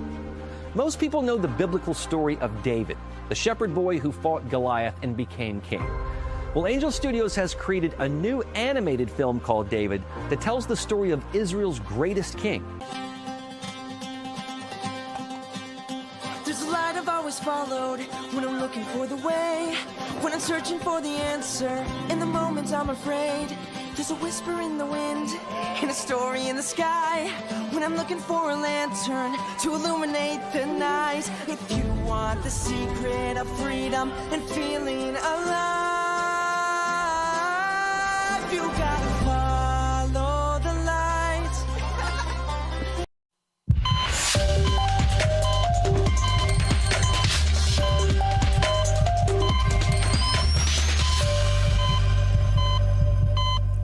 All right, welcome back to American Sunrise. I'm Dr. G. Thank you for joining us this morning. We invite you to hop in our conversation over on Getter and Rumble. It is time now to take the political pulse of America. Here's the beat today. Late night host Stephen Colbert torching his own network, claiming PBS pulled his interview with Texas Democrat and Senate candidate James Tallarico. Colbert says CBS lawyers shut down the February 16th segment in no uncertain terms, citing the FCC's equal time rule. This is the rule that the host mocked on air as the FCC's most time-honored rule. Here was Colbert on Monday. Who is who is not one of my guests tonight? That's Texas State Representative James Tallarico. He was supposed to be here, but we were told in no uncertain terms by our network's lawyers, who called us directly, that we could not have him on the broadcast. Then I was told in some uncertain terms that not only could I not have him on, I could not mention me not having him on. And because my network clearly doesn't want us to talk about this. He's not a comedian, he's a professional whiner. Colbert also accused FCC Chairman Brendan Carr, a Trump appointee, of weaponizing the guidance for partisan purposes and suggested that the Trump administration trying to silence critics on television is the problem. Colbert went on to link the decision to Paramount's multi-billion-dollar merger with Skydance Media. For more, let's bring in Terrance Bates and David Brody. Terrance, the whiny, complainy thing, this is a long-standing thing that leftist networks have ignored. And this goes directly to what you have always said is the problem with our republic, and that is a lack of civil discourse. Give both people a chance to talk. Absolutely. Thank you, Dr. Gina, for acknowledging that. I'm a firm believer in it. And I'm also a firm believer in the equal time doctrine. Now, quite honestly, it's almost gone by the wayside. It's very rare, even on network TV, probably especially on network TV, that you see equal time being provided. But to Colbert, I would say, if that was guidance from the network specifically to you, then why not counterbalance it? Why not offer someone else on the other side time to do it? You still get what you want, and you're being open and honest and fair when it comes to your coverage. I don't think there really was any true motivation to do that on Stephen Colbert's part, so he resorted to whining, David. Yeah, professional whiner, Gina. I think you said it best. A couple updates to the story, and there's been quite a few. CBS has now put out a statement saying, no, Stephen Colbert, you're wrong. We never told you that you couldn't have James Tallarico on the show. They just gave him some suggested guidance. And then Jasmine Crockett, remember, Tallarico is running in the Texas Senate primary against Jasmine Crockett. Jasmine Crockett came out and wow, hell just froze over because she agreed with the FCC and the Trump administration. Unbelievable. She said, actually, no, CBS was never saying this. I could have been on the show. They decided not to have me on the show. So when Jasmine Crockett is against Stephen Colbert, that's not a good day for Stephen Colbert. By the way, the last point on this, remember that clip we showed was Monday night. Today is Wednesday. Last night on the show, he actually took the CBS release saying that he was wrong and took it literally and threw it in the trash bucket. And why is he doing all of this? Well, first of all, he's ridiculous on his face. But let's remember, his show is up in what, May? I mean, he's what's the word I'm looking for when you're gone? What's the term? You're I can't think of the term. Dead man walking. He's unruly. About to be canned. Lame duck. About to be canned.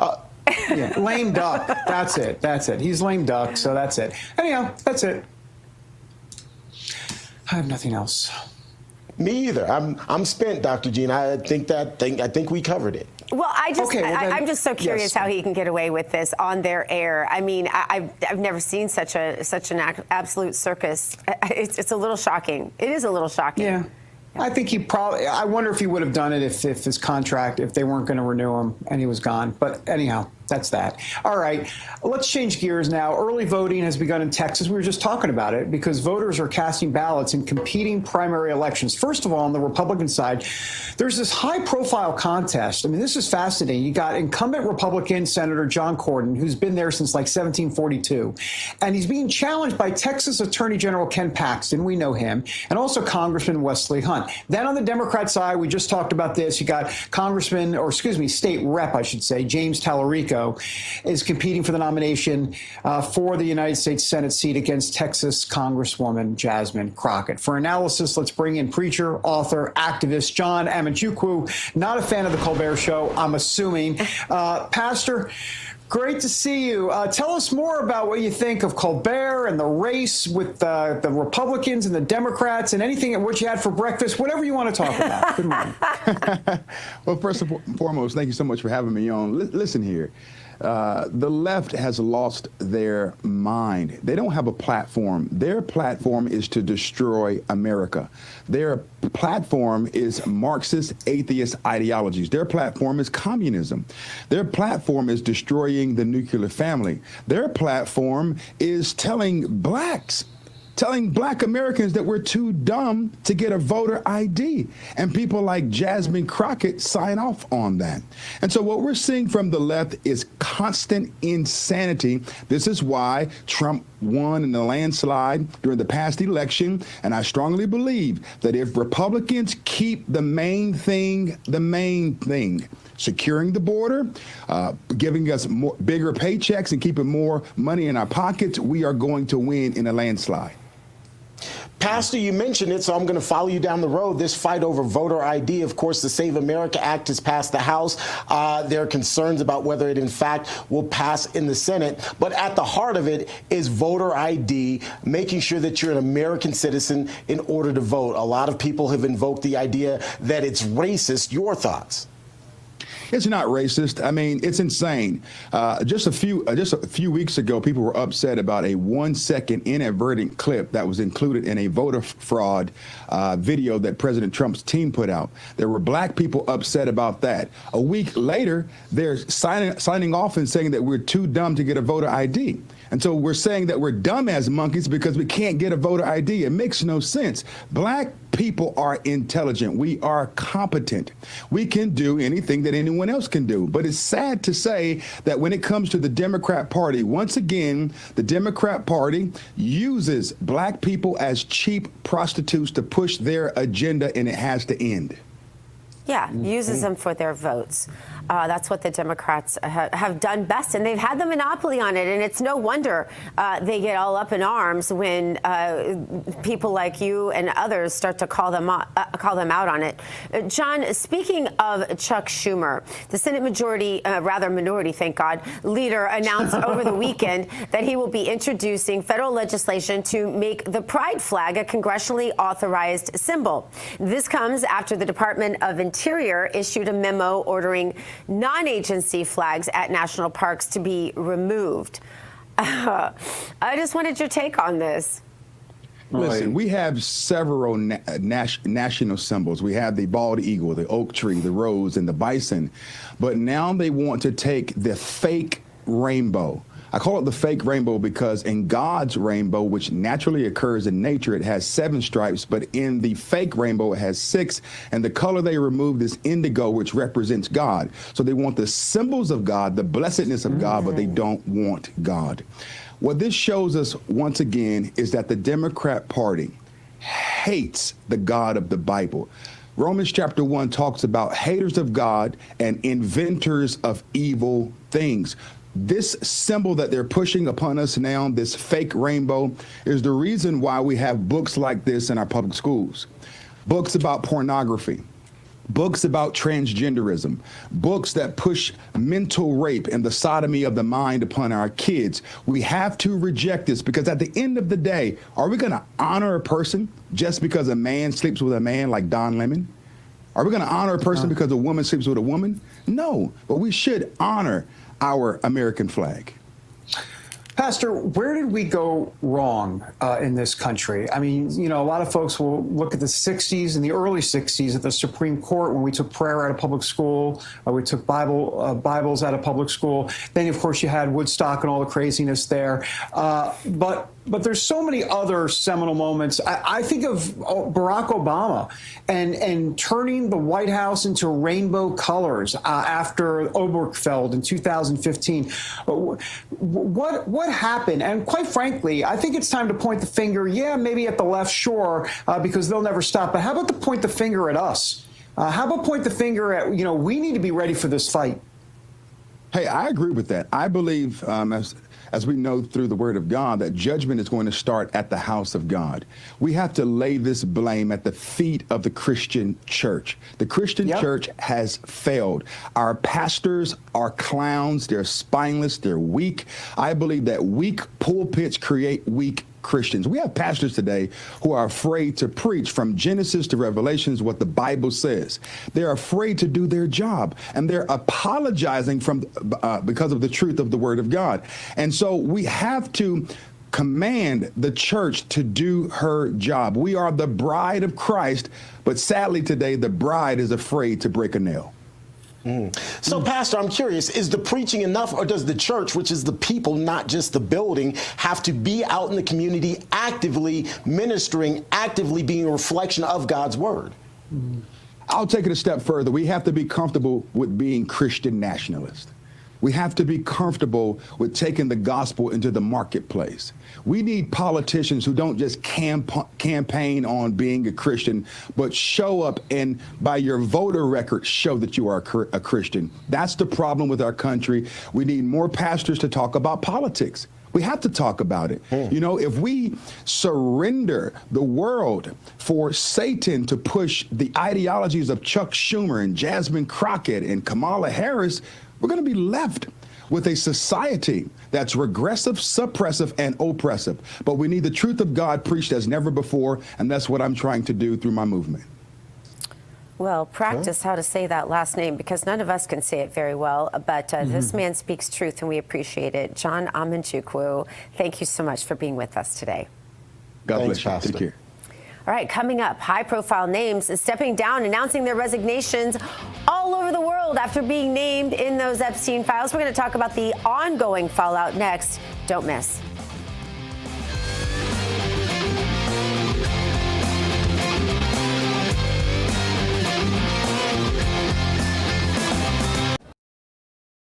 Real America's Voice is growing, and now it's all in one place. Introducing the new and improved RAV app, built for access, community, and choice, not paywalls. Here's the key. RAV is still free to watch. No sign-in, no membership required. Your favorite live streams, breaking coverage, and video on demand are all right there. Free, just like always. For the War Room Posse, we have to be a force multiplier on this. We have to stick the landing. In the White House, in the Oval Office, you're crushing it, my friend. And if you want more, the members section is your backstage pass. Get exclusive behind-the-scenes photos and videos, insider moments from the studio and the field, and early access to new content before it goes public. Members can also unlock special experiences like virtual meet and greets, member-only auctions, and select event access. Plus, commercial-free viewing of certain shows inside the app. It's not just an app, it's a community. Download the RAV app today. Find it in the App Store and Google Play. Welcome to Real America's Voice, Real Minute. Your quick look at the powerful stories of faith and freedom, inspiring audiences across the nation. Angel Studios presents. I'm Bo Davidson with this Real America's Voice, Real Minute. Most people know the biblical story of David, the shepherd boy who fought Goliath and became king. Well, Angel Studios has created a new animated film called David that tells the story of Israel's greatest king. Always followed when I'm looking for the way, when I'm searching for the answer. In the moments I'm afraid, there's a whisper in the wind and a story in the sky. When I'm looking for a lantern to illuminate the night. If you want the secret of freedom and feeling alive, you gotta follow the light.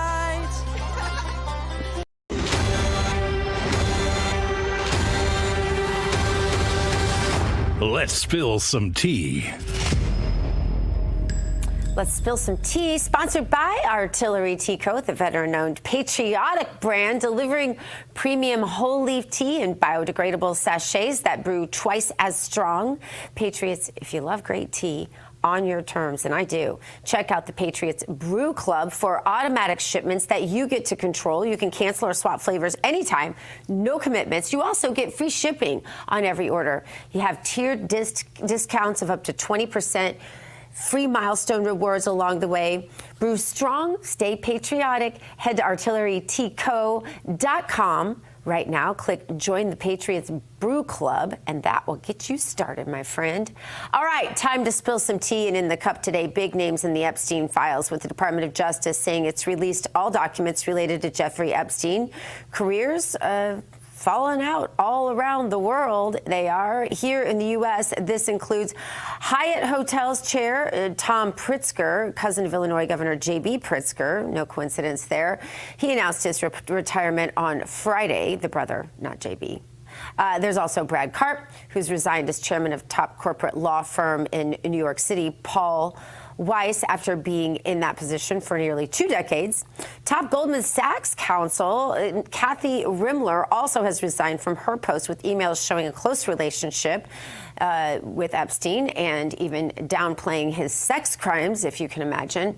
We're also seeing this domino effect play out around the world with more resignations, including former British ambassador to the U.S. Peter Mandelson, former chief of staff, that's to Prime Minister Keir Starmer, Morgan McSweeney, and Sultan Ahmed bin Sulayem in Dubai, replaced as chairman and CEO of logistics company.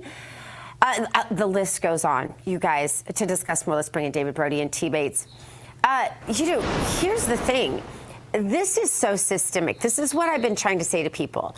The reason we can't just move on, and the reason why it doesn't matter that this happened so long ago and a lot of the records have been destroyed or lost, etc., is because this is happening today.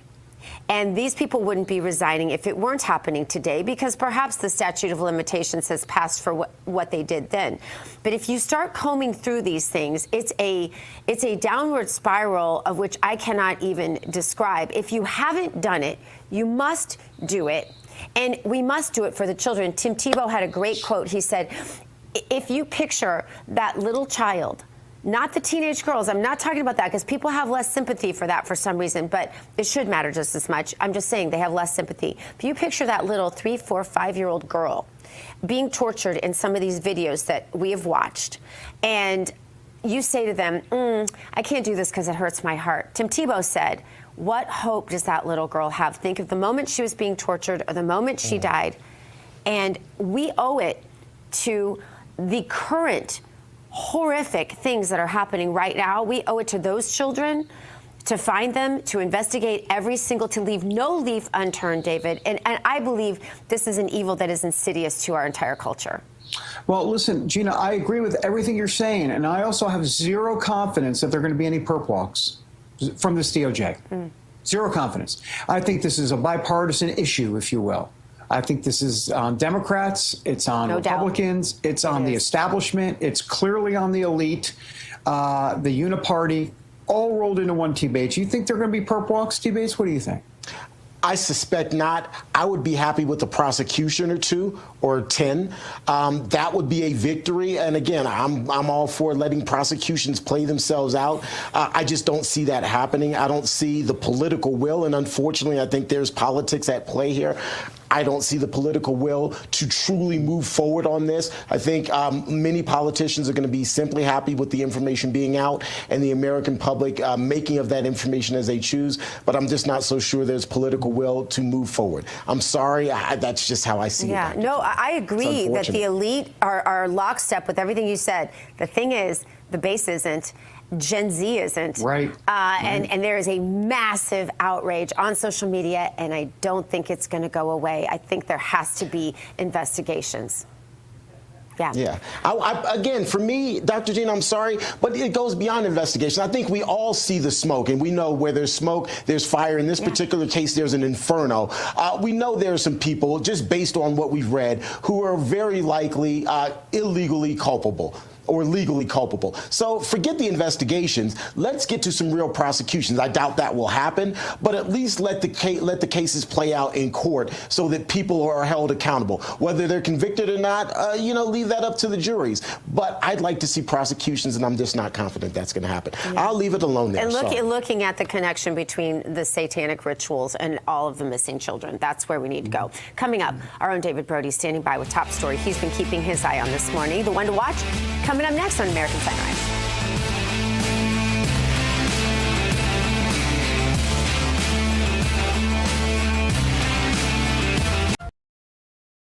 Real America's Voice is growing, and now it's all in one place. Introducing the new and improved RAV app, built for access, community, and choice, not paywalls. Here's the key. RAV is still free to watch. No sign-in, no membership required. Your favorite live streams, breaking coverage, and video on demand are all right there. Free, just like always. For the War Room Posse, we have to be a force multiplier on this. We have to stick the landing. In the White House, in the Oval Office, you're crushing it, my friend. And if you want more, the members section is your backstage pass. Get exclusive behind-the-scenes photos and videos, insider moments from the studio and the field, and early access to new content before it goes public. Members can also unlock special experiences like virtual meet and greets, member-only auctions, and select event access, plus commercial-free viewing of certain shows inside the app. It's not just an app, it's a community. Download the RAV app today. Find it in the App Store and Google Play.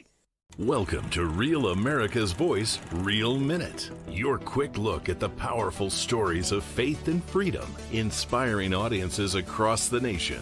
Angel Studios presents. I'm Bo Davidson with this Real America's Voice, Real Minute. Most people know the biblical story of David, the shepherd boy who fought Goliath and became king. Well, Angel Studios has created a new animated film called David that tells the story of Israel's greatest king. There's a light I've always followed when I'm looking for the way, when I'm searching for the answer. In the moments I'm afraid, there's a whisper in the wind and a story in the sky. When I'm looking for a lantern to illuminate the night. If you want the secret of freedom and feeling alive, you gotta follow the light.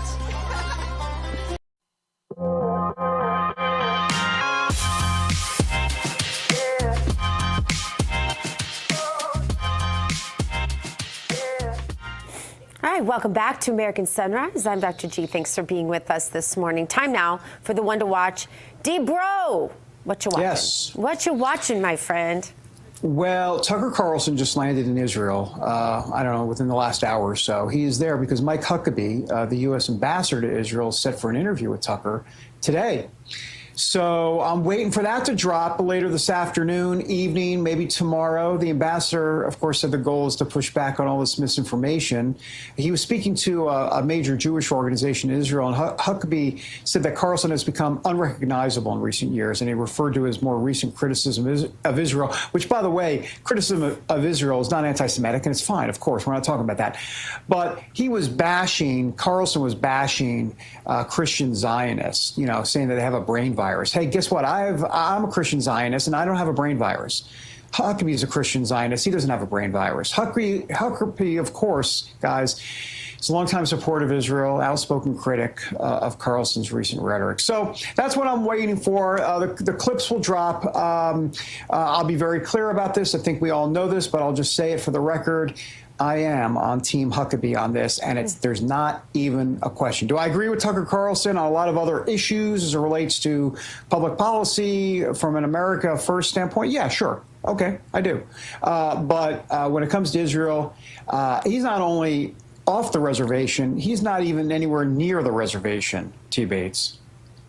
So I'm curious, David, does sitting down with Tucker Carlson from Mike Huckabee's standpoint, does it to some degree give credence to Tucker Carlson's positions that are obviously anti-Israel? Should he be sitting down with him? Absolutely. Your thoughts. I'm all for it. Absolutely. And Huckabee is so skilled. He'll do a great job. Ted Cruz, you know, Tucker tried to sandbag Ted Cruz. I don't think it'll happen to Huckabee, Dr. G. That's my take. All right. Well, you know,